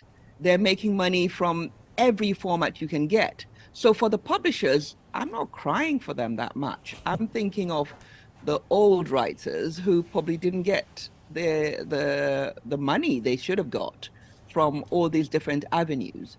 And then also the danger, even though we say they're coining it, is that there's a lot of bootlegging. Quite a few books have been pirated online without the author or the publishers getting the rights, and that's it's a problem. Whether it's on digital books or records or anything, or even hard copy books. In some developing countries, there's no choice. You know, if you're going to learn teach medicine in developing countries that have no access to books, what are you going to do? Somewhere along the line, somebody is going to pirate the books, and then we have an ethical problem. Do I condone, people pirating books, or are we going to be precious and say, they mustn't pirate books, but we need doctors. They need to be able to read. They need to have access to this information. what do we do? And that's a moral question. Right. So permit me to go to your profile as a specialist in early reading. At what age do you start introducing a child to reading? I never got to read a book until I was in primary one. That was about 6 years of age. Maybe I got lucky that I could still read effectively and write effectively. But some are not that lucky. How young should a child be before you introduce search to reading? I think from the time their baby is born, just read to them. It's a way of communicating. To What I've babies? noticed sometimes now, yes, as soon as they're born, you start reading to them. You start talking to them. You'd be surprised at how much children can assimilate. And what we're noticing now is delayed speech. A lot of schools, not just in Nigeria or abroad, we're getting delayed speech because parents are not necessarily talking. I mean, when you're reading to your child, it's communication. Communication is key, and getting them to open up their minds. From the time that child is born, start reading. From the time they're about 3 to 6 months, you have a regular bedtime routine. If my child doesn't go to bed, give them a bath around 6 or 7 o'clock and then spend one-on-one time just reading 15 minutes. Anything, just if they're coming to school at age 2 or 3, read books like Llama Llama, Owl Babies, anything, and make all the voices where they're talking about a bear, you go, and the bear says, just mimic the voices, bring it alive, not just a placid tone. Children react to your facial expressions, they react to your tones. And what we do when we're teaching reading is before the child is even 3, we do something called tuning into sounds and listening for sounds. So you take them on environmental walks where they try and listen. You're not looking at visual stimuli. You're looking at, you're trying to get them to listen. And then you come back and you say, what did we hear? One little baby said, I heard Okada. They heard the noise of the motorcycle. Or generator, I heard the generator. You're getting them to listen. And then visual stimuli. What do they see? And then they start putting the two together. Sometimes you'll record their voices and play it back to them, or you record their friends' voices and play it back to them. Then they start, oh, that's Toby. That's, talking and reading to your child is just tuning in their ears. And then later on, they'll put the sounds to the pictures. It doesn't have to be them actually physically reading a book themselves. They start learning to turn the page. They start learning, like in the English alphabet, when you're reading, you go from front to back, even though in Arabic, they go from back to front or from top to bottom. Those are conventions that children need to learn, and it has to be taught. In other words, they need to see you doing it. All right, looking at the industry now, how do we sustain the production of books, continued production of books, whether a publisher is online or is publishing print? We'll find that the reason some publishers or some authors stopped doing the writing and doing the publishing is because they were not getting enough remuneration from their works. And even online now, we have the challenge of some books just being downloaded for free or even piracy. So how do we handle these issues to encourage writers to continue producing, to encourage publishing houses to continue putting out their books for people to read?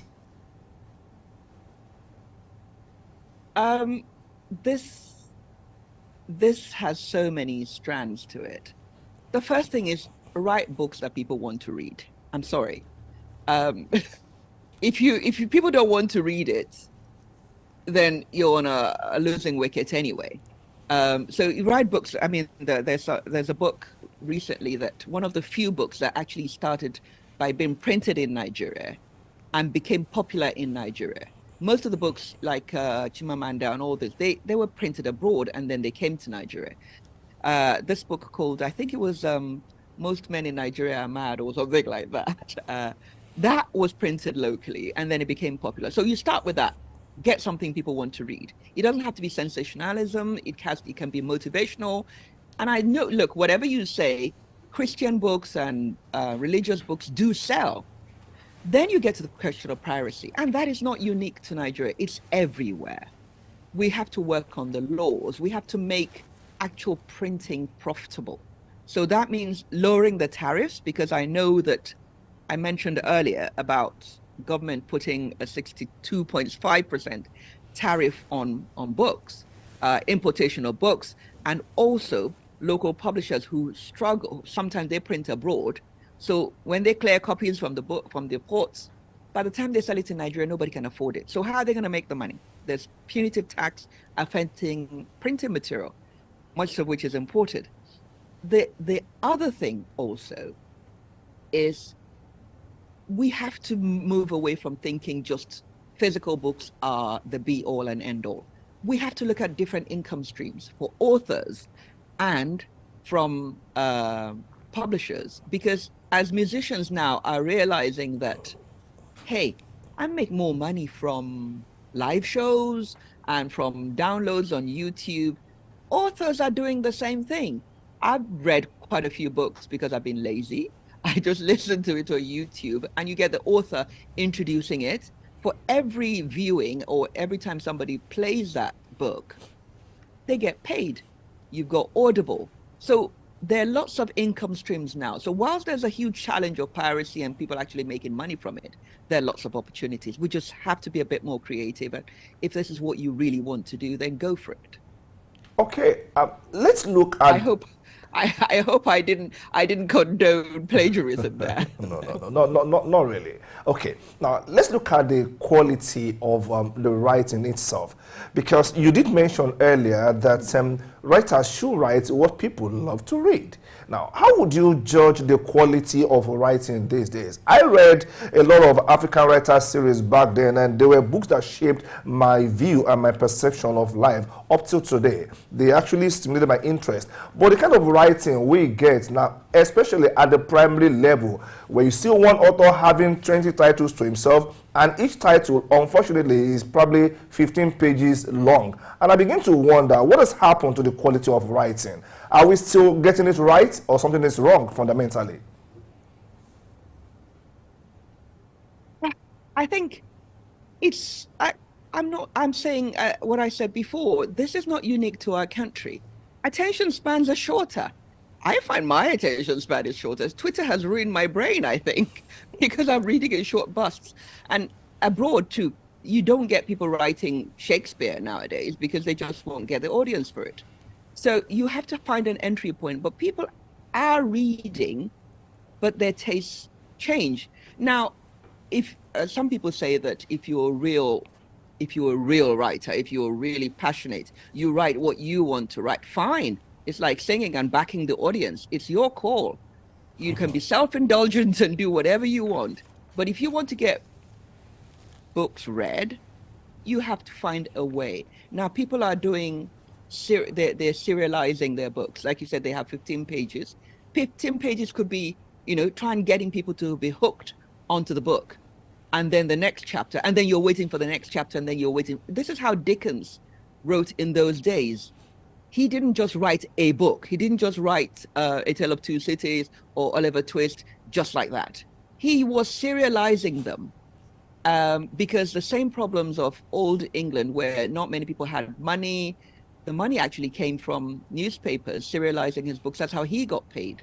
So he would do one or two chapters and end on a cliffhanger, and then you go to the next one. So this doesn't necessarily work for everybody. It wouldn't work for a textbook, for instance, but then the textbook has a compulsive audience. They have no choice. They're going to have to read it.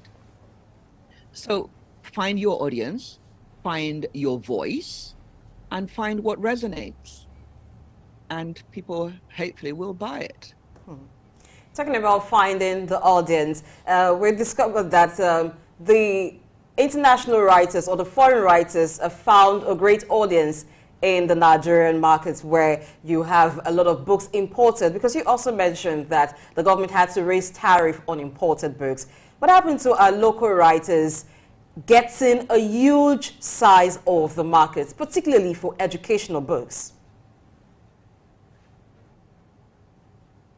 As an educationist, I actually struggle to find good early reading books under the age of, say, 10.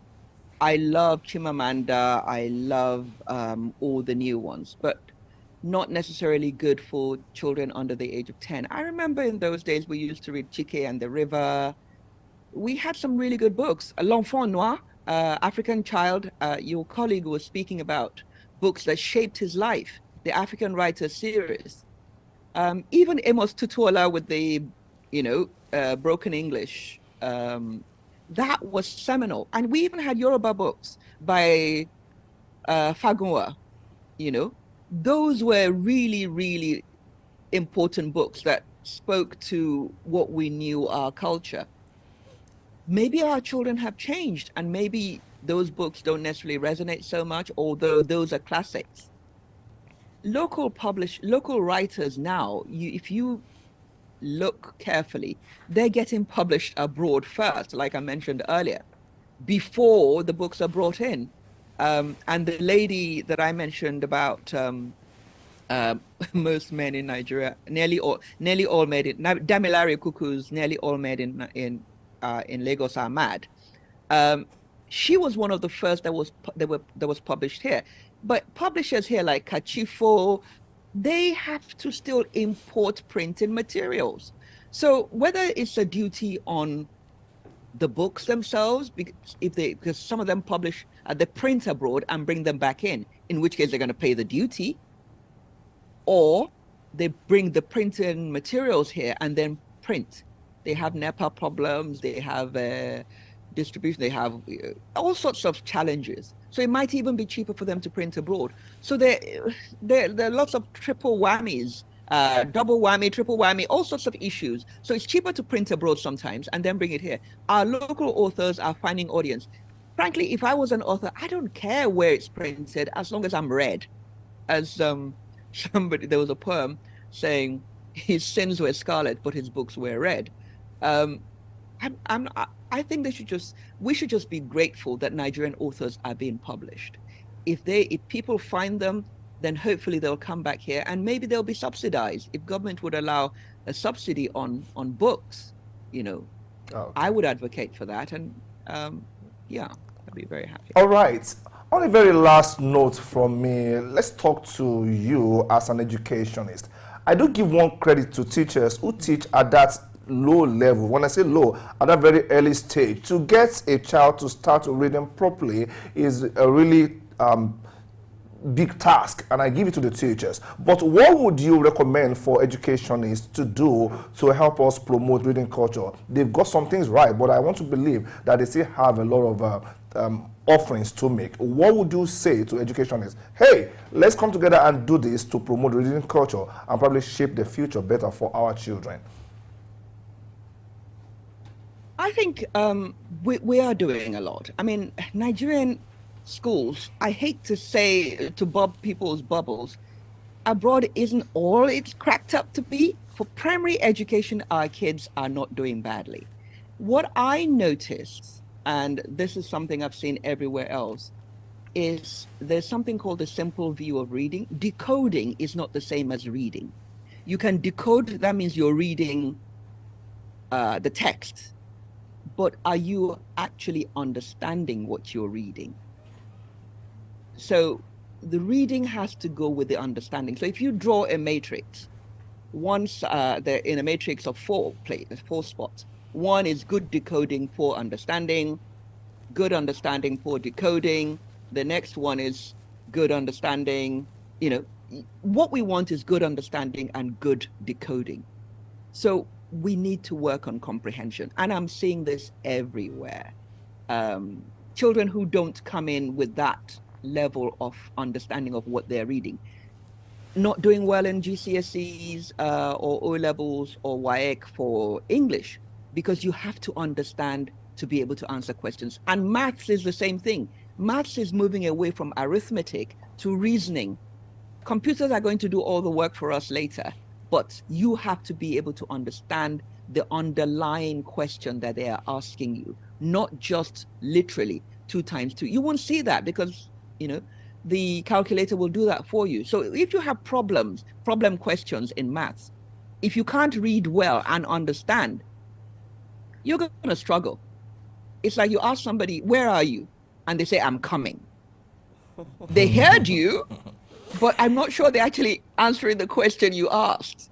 So when we're teaching reading, and I'm just assuming everybody can, teach phonics, you have to teach phonics, is the easiest way. It's not the only way, because some people still work on whole word recognition. I think systematic synthetic phonics is the one sure way of making sure everybody can decode. But in decoding, you have to teach alongside it comprehension. So that's why when I teach phonics, I also do something called benchmarking, where you then test not just the decoding, you test the understanding, and then you see, okay, this child doesn't necessarily have to read a harder book. They just need to read wider. Maybe I'll go to nonfiction books, something that would actually test their understanding, or maybe something with a wider vocabulary, but at the same level, to check whether they're just not decoding properly. So it's a bit technical, and that's why educationists do what they do. You can teach reading at home. There's so many options, but please try and use phonics to teach. Because that way, if a child comes across a word that they're not familiar with, at least they can sound it out. And once you sound it out, can you quickly say, speak oh, to okay, the so that's what they're design trying to of say. school curriculums? Because what you just talked about, some children who attend certain schools get to benefit from this kind of teaching, but some others don't. So how do we have a curriculum that enables children, regardless of the school that they are in, benefit from such teaching? Like I said, technology is incredible. It has its downsides, but it also has its good sides. Everything is accessible now, free, online. Okay, so I know Lagos State does quite a lot. They download a lot of stuff for their schools. The teachers have curricula that is, pretty much set on the tablets that they can use. And look, Queen's Primer worked when we were young. I'm not deriding it. For some children, we used to call them olodos.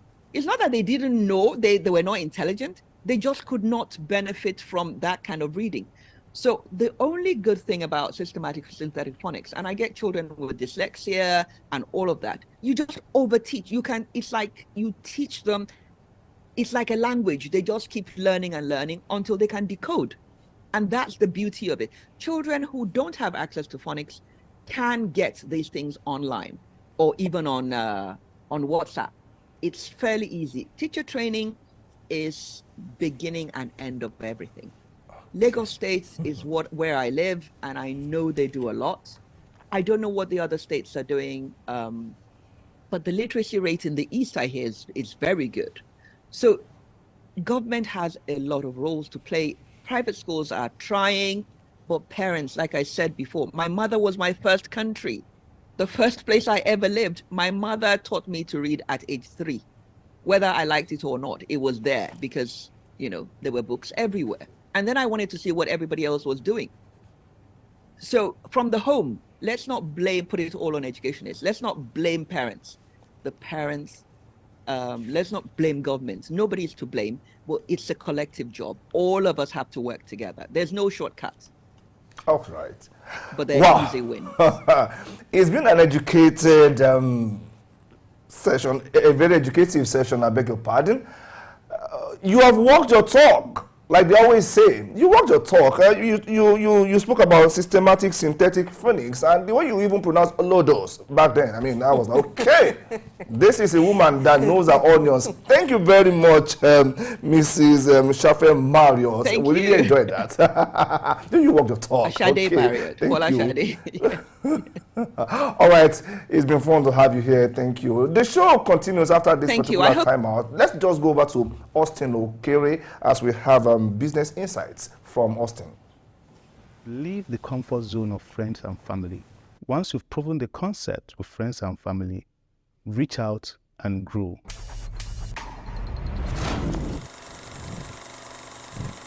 In my experience of studying entrepreneurial businesses, it's a human story behind them that intrigued me the most. And the story of Common Clothing by Omimi Okere is not different.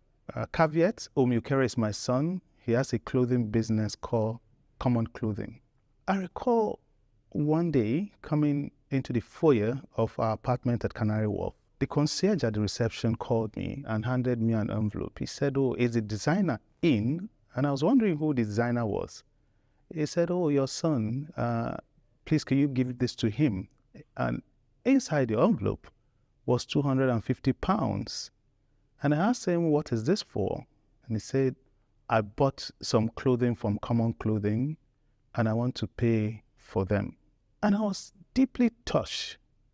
I was deeply touched because most times when we start an entrepreneurial business, it's the friends and family patronage that gives us the kickoff. Sometimes we forget that the business should transcend beyond friends and family, and we get bitter when we don't have continuous and sustained patronage from friends and family. But what I realized that Omimi had done was that he had left that comfort zone, that area of shelter, and he had gone to the extent of attracting customers far and wide beyond. And why this gentleman patronized him, as I came to understand, was that he took time to customize a hoodie for the gentleman who was on the plus side. And that word of mouth has spread to the extent that most of his friends were buying from Common Clothing. And I was so happy for my son. And I'll be so happy for entrepreneurs out there that are hacking away. There's a whole market there waiting for you.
In a world where physical and digital identities often blur the lines between truth and deception, the practice of altering one's age has always been termed by some as a means to appear younger or older and more appealing to employers, partners, and others.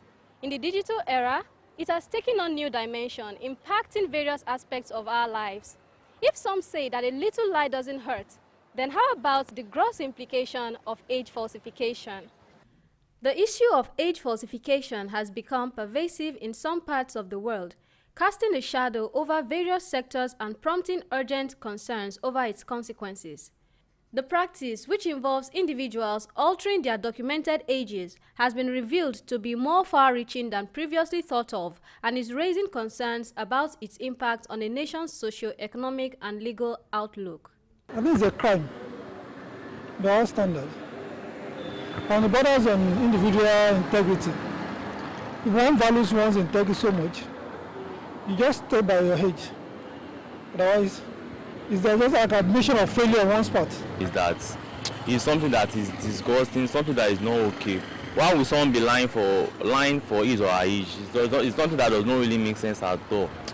Like, I have a friend who will be telling me that he's 25 years old. He will be lying to me that his age is more. Why? But when I discovered about his age, I discovered that he was still 19 years old. From the private to the public sector, age falsification has stealthily made its way into the core of Nigerian society. Job seekers, in a bid to appear more employable, are increasingly altering their ages to conform to arbitrary standards set by potential employers. This unprincipled behavior undermines the meritocracy that should be a guide for recruitment processes. Furthermore, age manipulation has been identified in the realm of the civil service, with individuals misrepresenting their ages to gain employment to government agencies and parastatals or access aids and grants meant for specific age groups. This not only undermines the integrity of public institutions, but also robs deserving candidates of opportunities they rightfully deserve. I said, though it's not something okay, to forge age is not okay, all right? But in Nigeria, there are various factors into it, though. All right. Yeah, it might occur. One of the major factors is, but which is not actually a justification to forge your age, actually, because it's very rampant. Okay, that's why I have to say that. One of the major factors, just like you said, in the workplace, is because most time you see job placements and you see outrageous ages. You know the educational system that we have. Okay. On a norm, okay, you see a graduate, even the years it takes for you to go through school, and you see that the person will come out and the person, you see a job placement that you know you are capable of on a normal ground, this is what you can do, and you see a kind of outrageous age. The legal ramifications of age falsifications are dire. Instances of theft and fraud have been reported in connection with this deceptive practice. Even medical professionals are grappling with the challenge of accurately determining individuals' true ages in order to administer the right medication. As the legal aspect is not good enough. It's not good because when you are caught, you will be charged. Falsify your age, you know, as you begin to work on a normal ground, we know that capacity of human decreases with as the age increase, you get. So that may be one of, in the long run, you know, your company are like, okay, looking at your age, this was what it presented, and we still expect more. But unknown that on a normal ground, the natural setting, you are degrading and your efficiency is also reducing. So your company may be expecting much, and you are not giving the required output that is expected by your company. Did not say the right age that you are.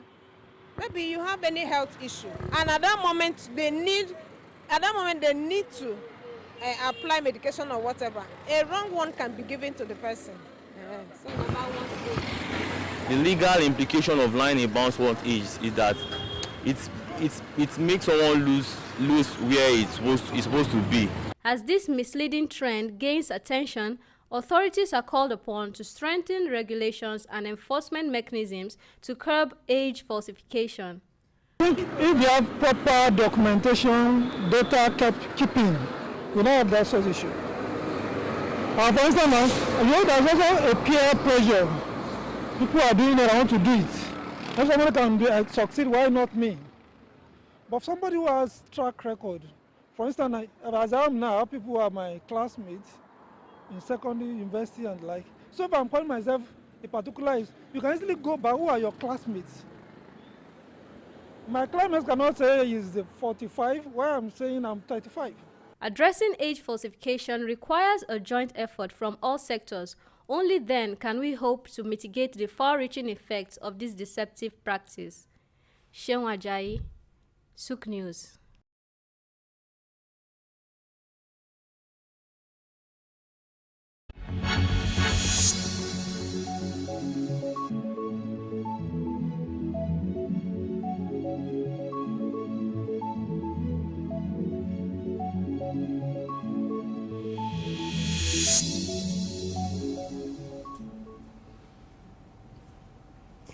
Thanks, Sharon. How old are you? Let's assume I'm asking you that question. What answer will you give to me? Will you, without thinking of anything, just give me the right answer, or the reasons why you would tell me a certain age to make me feel you're either older or younger? This is the case when people falsify their age. Now, this practice is global, and it has far-reaching effects, like you heard in that report done by Seun Ajayi. So let's talk about age falsification.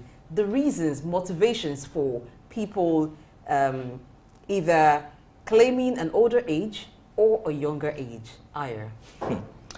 Well, it's both funny and sad at the same time. Sad because of the far-reaching implications on the economy and on opportunities. But funny because you get to hear a lot of cases. Your brother is the village head in your village at 35. You are playing under 21 tournament in sports. Sad. And that is being promoted in part by the demands of work somewhere. They say applicants must not be older than 25 years of age with 10 years working experience. How? Did they start working at 15? That's why I say it's both funny and sad.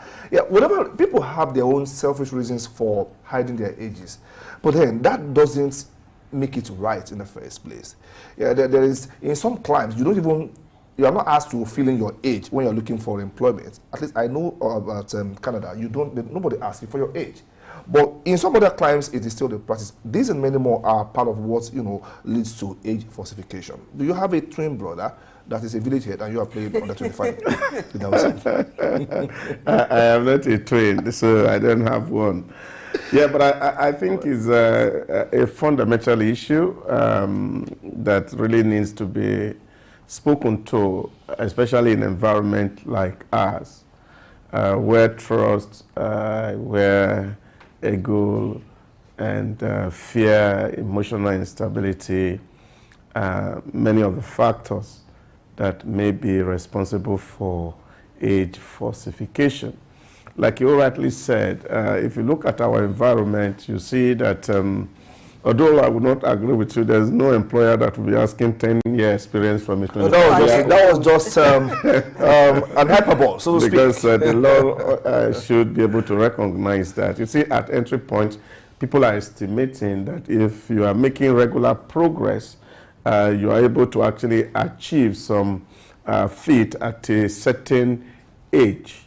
You see, because scientifically determined, because of developmental readiness, it's expected that a child should get into school at 6 years, primary school at 6 years. And by age 12, you must be ready to get into higher school or secondary school, as it is in Nigeria. And if you enter secondary school at age 12, you're expected to spend 6 years. So by 18, you should be out of school.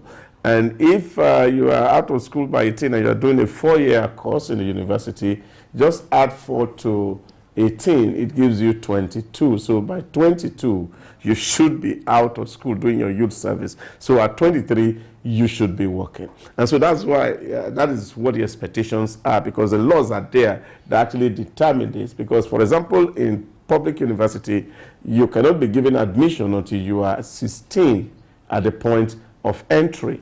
Now, these are national laws that, of course, had to be protected. But why are people doing this? You see, because at lower level, people want to be faster than their age. And you see, so children, parents falsify the age of their children to push them into public schools.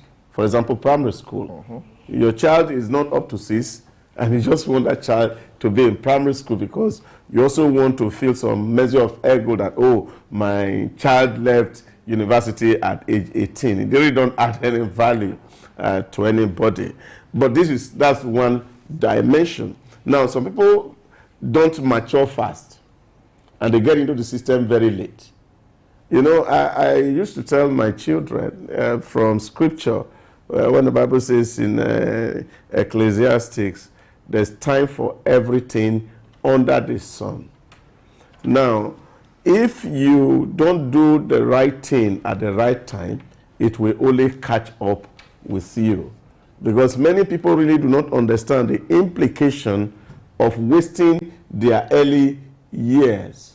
When you're supposed to be reading, you are doing well. So it takes you a whole lot of time. At 19, you are still trying to write JAMB. At 20, you are still trying to write JAMB. Some people are 25.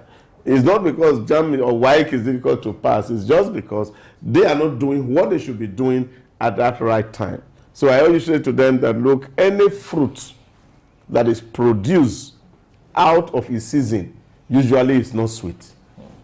So this is a real problem. So I think the onus is actually on parents. One, not to push their children. Secondly, to ensure that their children are developing at the right pace and doing what they should be doing at the right time. So the problem is more with children. Now, of course, there's also a dimension of state to it, which is the inability of a Nigerian state to actually be able to keep actual date of births.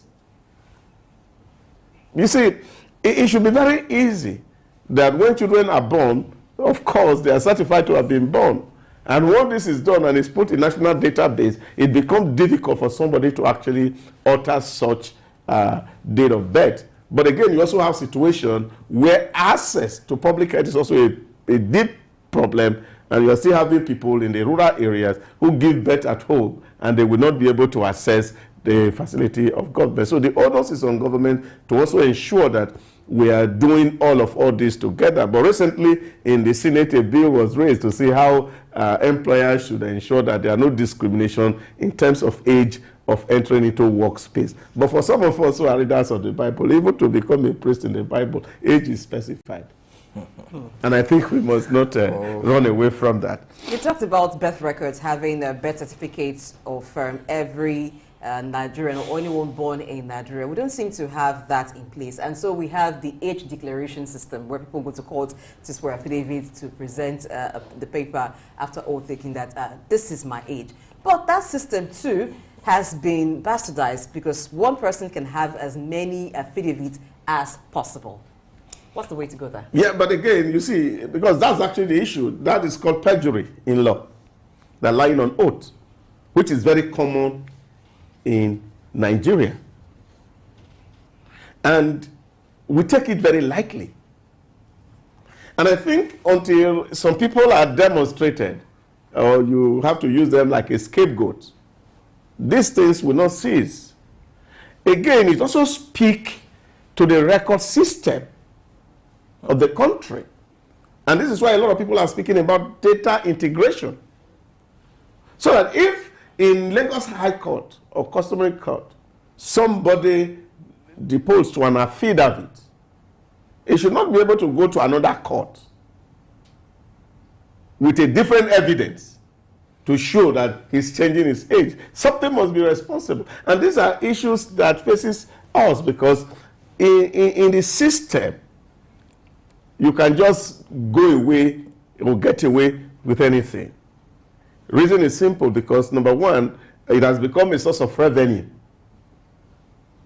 to the institution themselves, and then those who work in the system are also seeing it as an opportunity to take money. So this is a problem. So when you go around church, around court systems in Nigeria, you hear people affidavit, And I don't think this should be something that should be encouraged.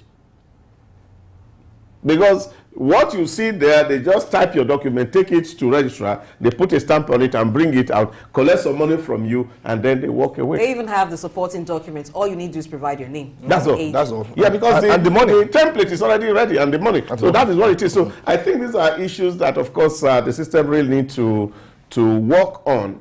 You see, what are the net implications of all this? You get into work at age 30 and you claim to be 20. And by the time you are 70, when you should be retiring, you are no longer fit to contribute, and you are actually becoming a burden on the system. And then, of course, even you cannot plan for yourself.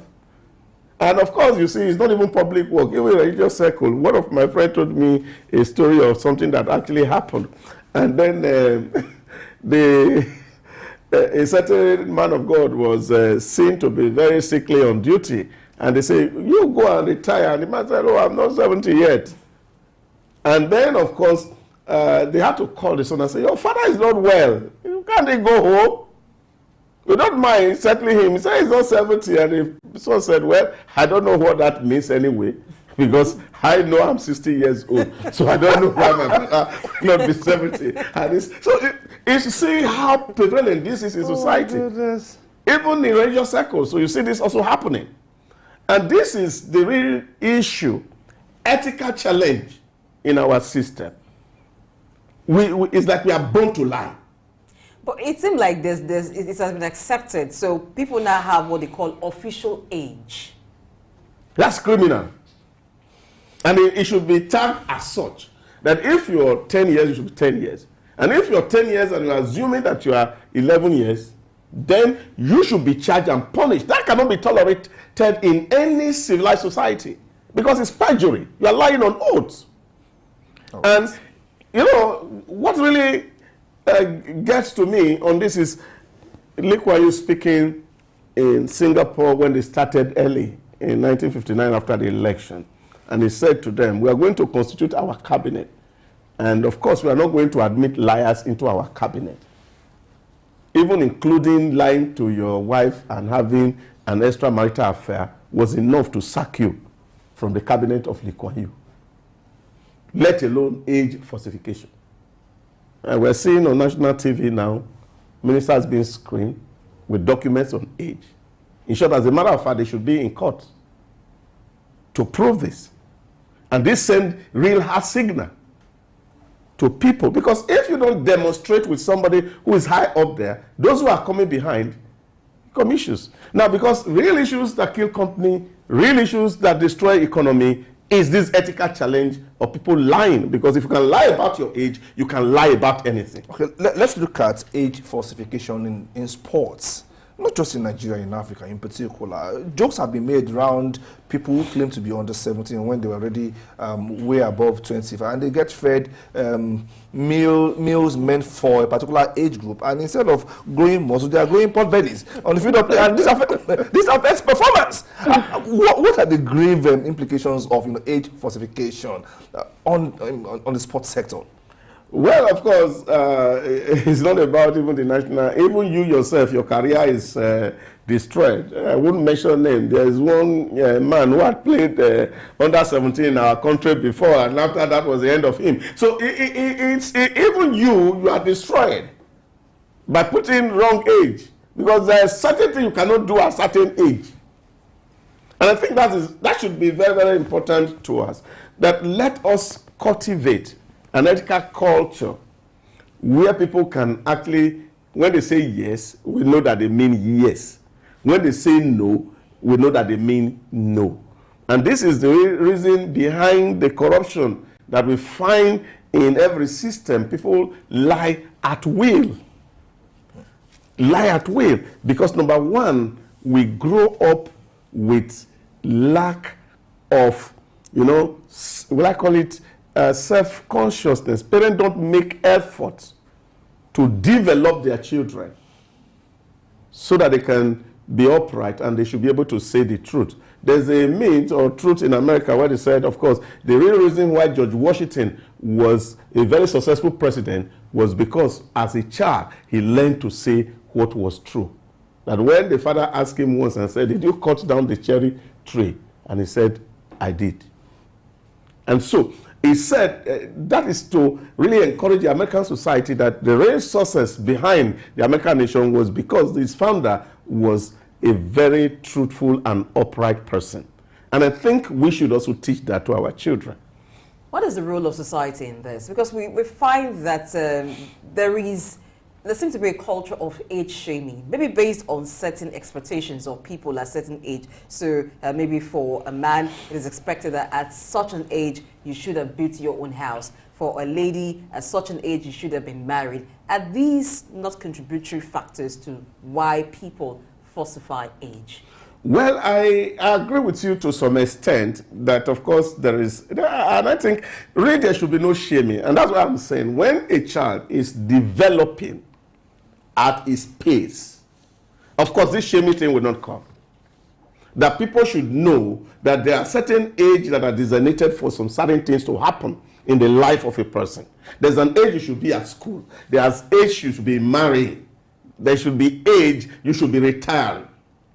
And now, we must deliberately teach our children, as society, to understand that we are living and we are dying beings. And this is very important. So, because society do not start to train children until they are untrainable. And this is the parental failure, family failures. You have parents who just want to see a child, you over-pamper the child, and the child is not developing. And you are trying to say, oh, this is my only child. I don't want this child to suffer. And you are not allowing this child to learn through life. And then it gets to that age where he should be doing some certain things. He's not able to do it. Now he's ashamed because you have removed the self-worth from that particular child. So parenting is a psychological training. And parents must learn this fact that it is their God-given role to ensure that their children grow up to learn how to live as early as possible. And this is why you see in the Jewish culture, this is properly propagated. At the age of 12, a Jewish girl child would have studied the Torah back to back.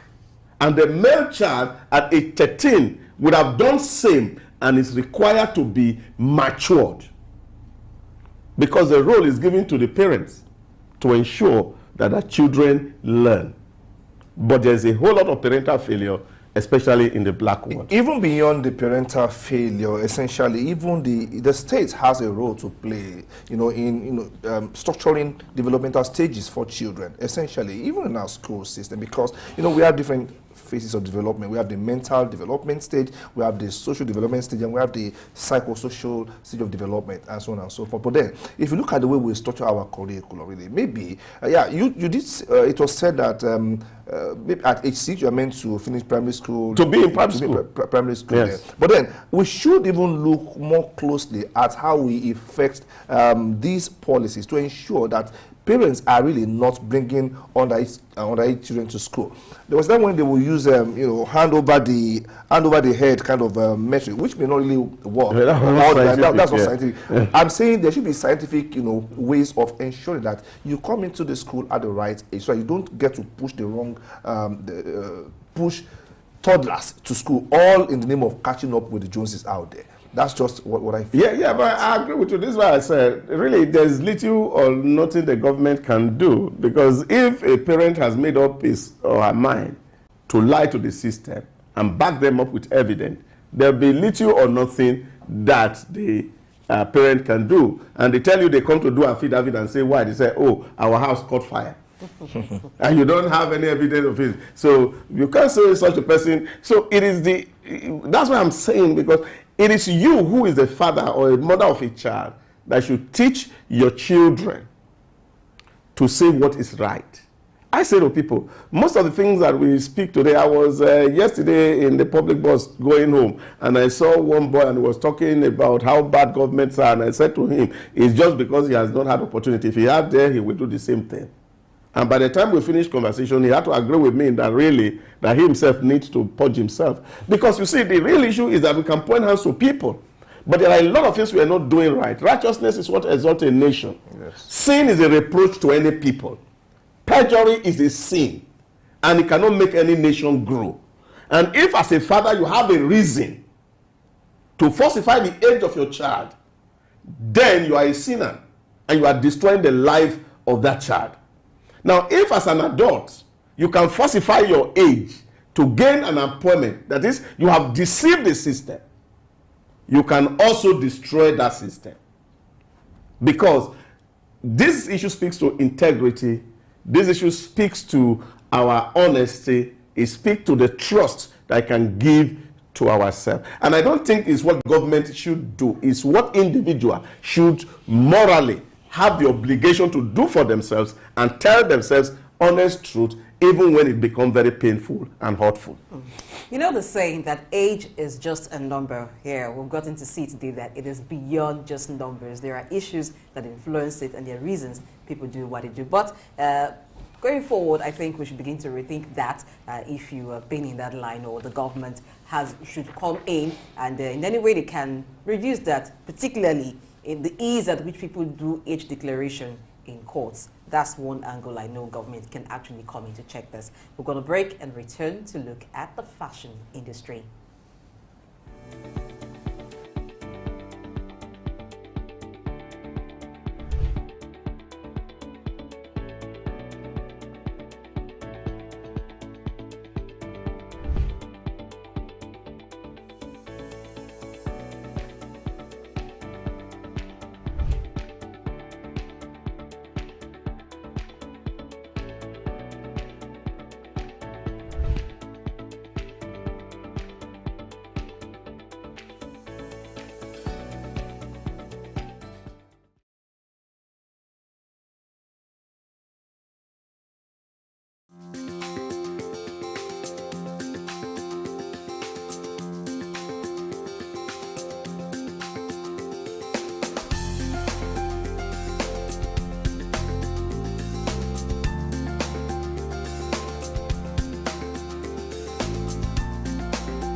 Dynamic, industrious, and ever proud of their heritage, the Igbo tribe of Eastern Nigeria stand distinct and will not be mistaken for any other tribe.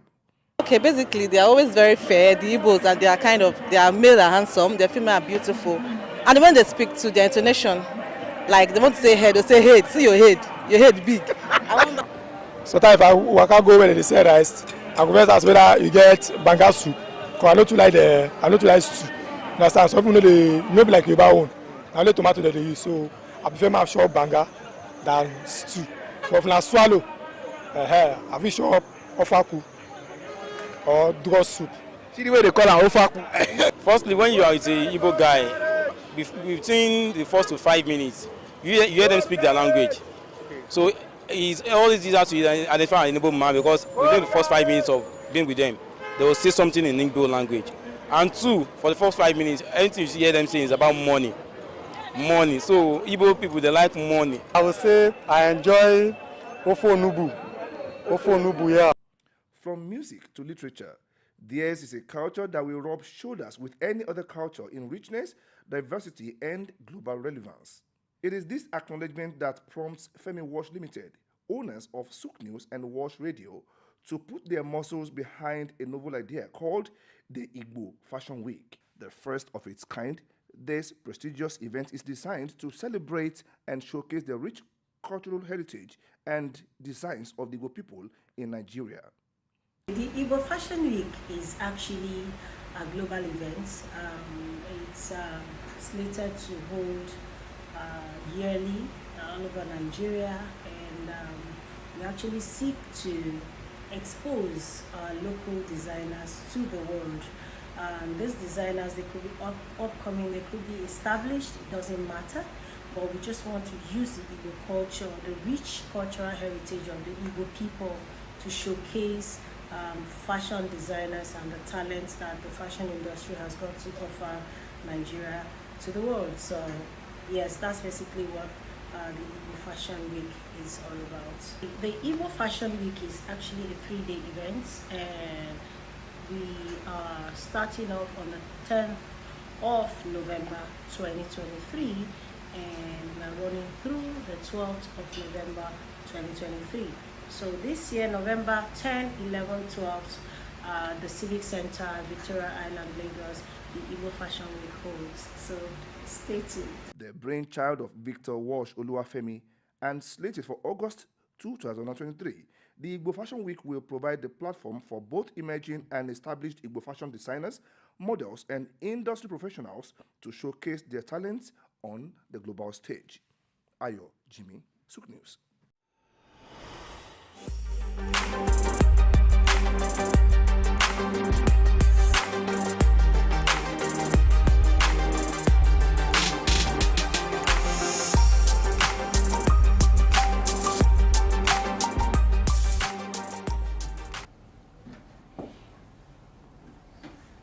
Okay, it is being said that you will not mistake an African for someone else when he is dressed in his typical African attire.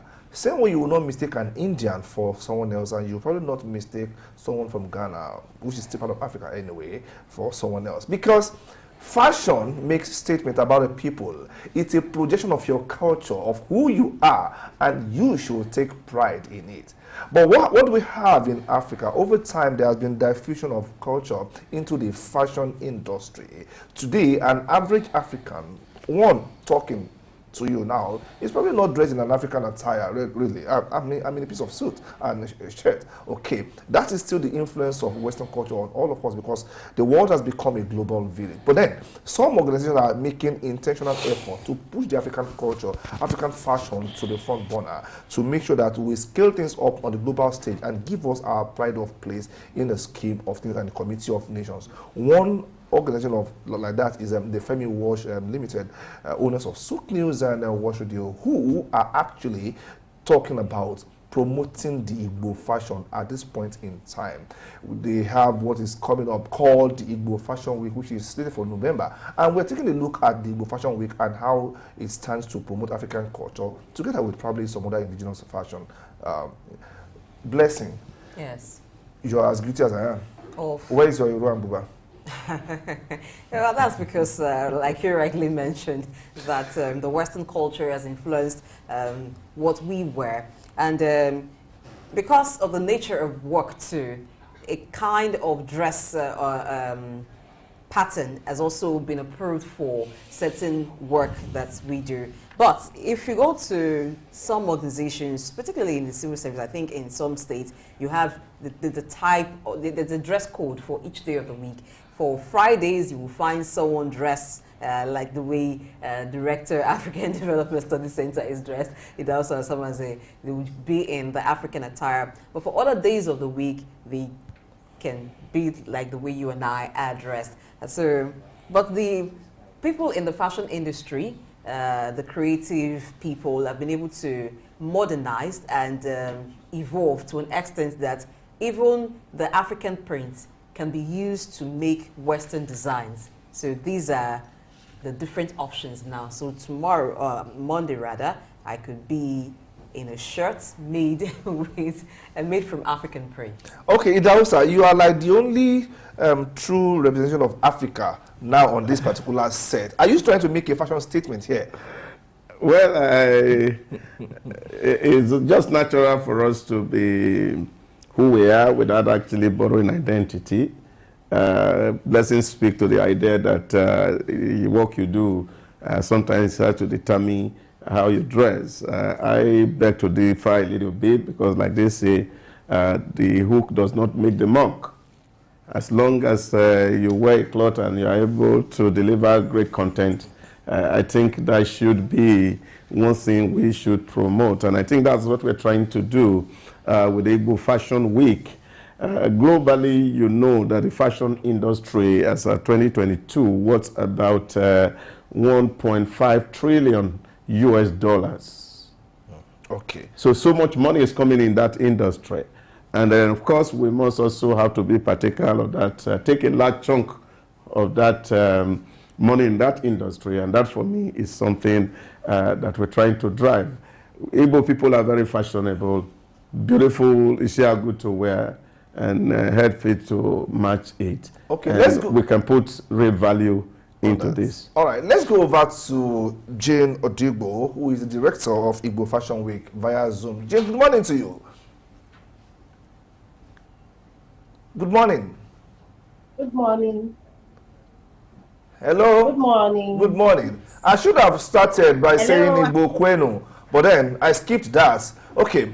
We saw the report about the Igbo Fashion Week coming up. Could you please give us an overview? What is it about and what are we to expect? Okay, the Igbo Fashion Week is actually all about celebrating the Igbo fashion, culture, tradition, introducing what the Igbo people, stand for fashion-wise. And we also seek to bring people together to understand who the Igbos truly are. And, when you want to sell a brand or a new idea or innovation, you need to go through the route where people will accept you and which other way. And I wasn't in his head when he was thinking about this. That's the pioneer, Ambassador Femi Victor Wash. But I think that in his head, he was like, okay, I need to bring people together under one roof with what they like to do. And what other way than entertainment? And then by entertainment, he took it down to the fashion industry. And again, fashion for the Igbos is a language. Igbos, like you stated earlier, Igbos are very fashionable. So the Igbo Fashion Week is set to bring the Igbos together and also bring together people from other tribes to understand us better, appreciate our culture and our tradition, and by so foster more unity in the country. And of course, introduce Africa, Nigeria and Igbos, to be more precise, present them more in a better light to the entire world. I think that's basically what the project is all about. Apart from the unifying factor that the Igbo Fashion Week tends to achieve, What about the role it will play in the fashion industry? Talking about Igbo and fashion is actually a topic that we can't digest in one day. Talk more in 30 minutes. But I'll tell you that the Igbo fashion is very diverse. Like you were mentioning the Isiago, and that is the most popular Igbo fabric in the world. We also have so many other fabrics, and I'll mention one which we are currently trying to find out, researching on who makes it, where is this particular fabric made, and why is it not really in circulation? Why is it that people don't really talk about this particular fabric we call akwete? It's an Asian fabric, and there is a lot you can do with it. So it shows that there is so much that it's part of the reason why I tell you there is so much Igbos can offer fashion-wise, style, class, elegance. You know, we have this confidence when we dress up. We are very colorful. It might come up sometimes in a very funny way, but I believe being colorful is part of fashion. So in a whole lot of ways, Igbos are very fashionable. And I think that with fashion, we can speak a language that everybody will understand, because fashion is actually a universal language. So Igbos are extremely, extremely fashionable. Okay, let's look at the lineup for the Igbo Fashion Week. Apart from beauty pageants who wants to come and showcase their beauty, what other forms of participation are you looking at, especially from corporate bodies and other stakeholders that will make the week successful? How can people participate apart from coming to display their beauty as pageants? For the Igbo Fashion Week, we have lineup of activities, which includes exhibition, runway fashion show. In fact, we are going to have what we all know as a speech, you know, from notable Igbo sons and daughters, telling people, explaining to our Igbo, but not just the Igbos, we're also extending it to other tribes that there is a need for us to always teach our children our language. So it's not just about fashion runway exhibition, it's also about teaching and learning and opening our eyes to the fact that there is something really going on that is not going to help the African culture and tradition in future, which is the language going extinct. So we are actually set to also bring people to the realization that the Igbo culture, tradition, because if you can't speak the language, I don't think you can identify with the tradition and the culture. So we are also set to also draw people closer to the fact that we need to do this ASAP, so that we can always represent the tribe fully and completely. Yeah. You're also a designer. So as a creative person, how has the modern fashion influenced Igbo fashion? Oh, okay. The creative industry is very big. The fashion industry is big, and we are looking at we are currently 18% when it comes to contributing to the economy of the country, which is good. You know, fashion contributing 18%. So we are looking at moving it, you know, to a very, very high rate. And fashion is something that anybody that gets into it, in fact, if you love fashion, you would know that there is growth around fashion. There is so much you can do with fashion.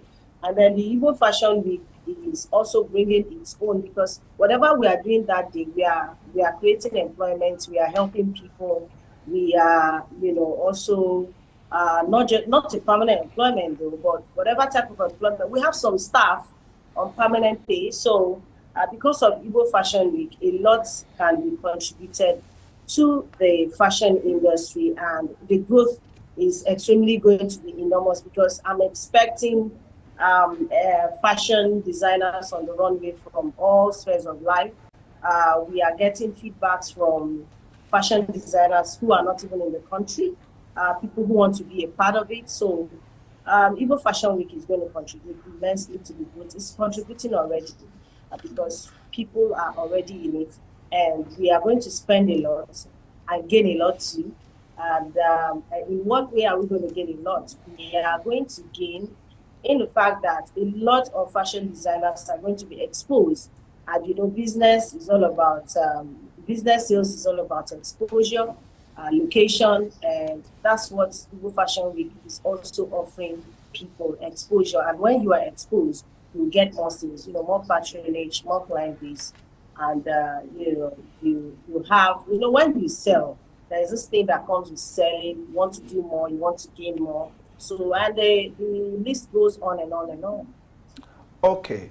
One of the problems of indigenous fashion industry is the perceived lack of sophistication, maybe by the reason of the styles to which our fabrics are woven.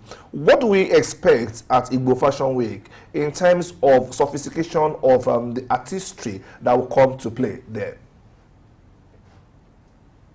Nigeria and sophistication are 5 and 6.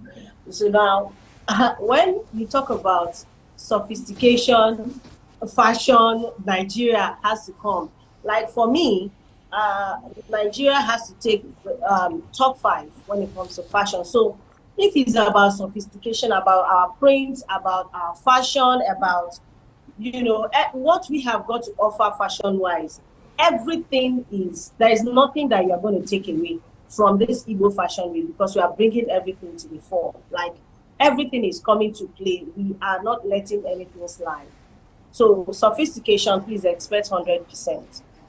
So what level is preparation for Igbo Fashion Week at now? Sometime in last month, there was an audition for models held. So what level are we at now?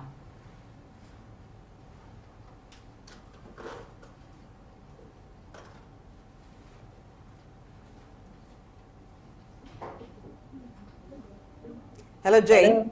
So what level is preparation for Igbo Fashion Week at now? Sometime last month, there was audition for models. So what is the stage right now, so that those who want to participate know where to key into? Okay, we are open. We are taking in more fashion designers. We are holding another audition because we specifically want someone with a strong character to be the face of Igbo Fashion Week. So we are going to hold another model casting, and that's going to happen very soon. And we are set to start training the models that we have, because we are training our models from scratch. And we are also open to partners. Partners can, you know, contact us through our social media handle, especially through Facebook DM, Instagram DM at Igbo Fashion WK on Instagram. And just, we are getting, we are open for partnership of any kind, partners, fashion partners, sponsorship partners, you know, all manner of partnership. We are open, and we are currently registering partners. So we are set. We are doing what we have to do, and we have gone a bit far. We are picking on some very important personalities to be a part of the occasion, and we are doing all the things that we need to do to make this a very, very, you know, an event that Nigeria is going to be proud of. So now we are registering participators, and this includes fashion designers, partners, sponsors, okay, and models. When you talk about partners, what manner of partnership are you looking at? Are there categories of partnership that you will speak to, and how can they contact maybe you in particular? Okay, we're talking about media partners, partners from all levels. We have drinks, all manner of partners, like makeup partner, hair companies, hotels, airlines, food, drinks, everything that you need to make a show work. We are open to partnership from every industry in Nigeria. So, when we talk about fashion in Nigeria, we know that some of the reasons people patronize foreign designs is they want to identify with a certain brand name. So branding, from Igbo Fashion Week, are we going to see certain brand names that people can say, I want to identify with this? And when they ask, what are you wearing? They can confidently say, maybe I'm wearing Vetement Uju, for instance. Okay, yeah, everybody who does fashion is welcome. So we are expecting every brand, and the brands that are coming, whether big or small, I always tell new fashion designers, fashion designers who are new in the business, that you can become anything in the fashion industry. So the fashion industry has the capacity to make you a billionaire, very successful in life. So whoever is coming is big. That's what I'm going to tell you, because if you were not big before you joined the project, you are going to be big, because the Igbo Fashion Week is a very huge platform where you can leverage on to push your brand and become that which you actually want to be. So every brand coming on the Igbo Fashion Week is big to me. Yeah, so I mean, everyone is coming. So it's a huge platform. So for me, Igbo Fashion Week is even bigger than fashion brands, if you ask me. But not to be too, showing off. I'm not really showing off. Not to show off. We are welcoming. No, you are allowed to show off, actually. You can actually show off, and we will be here to cover the showing off. All right, thank you very much, Jane Odigbo, the director of Igbo Fashion Week. We look forward to that week in November, and we do believe that it will be a trailblazer on the continent of Africa. Thank you very much for being part of the show today. And that will be the size of the package today. It's been a wonderful time for the entire week, Monday to Friday. Thank you to all of you who have been part of the show all through the week. To the production team, thank you very much. I will be here, God willing, Monday morning again. My name is Ayo Jimmy. Do ensure that you enjoy your weekend, have the much rest that you need, and plan ahead for the coming week. I am Blessing Aiche. We'll see you Monday.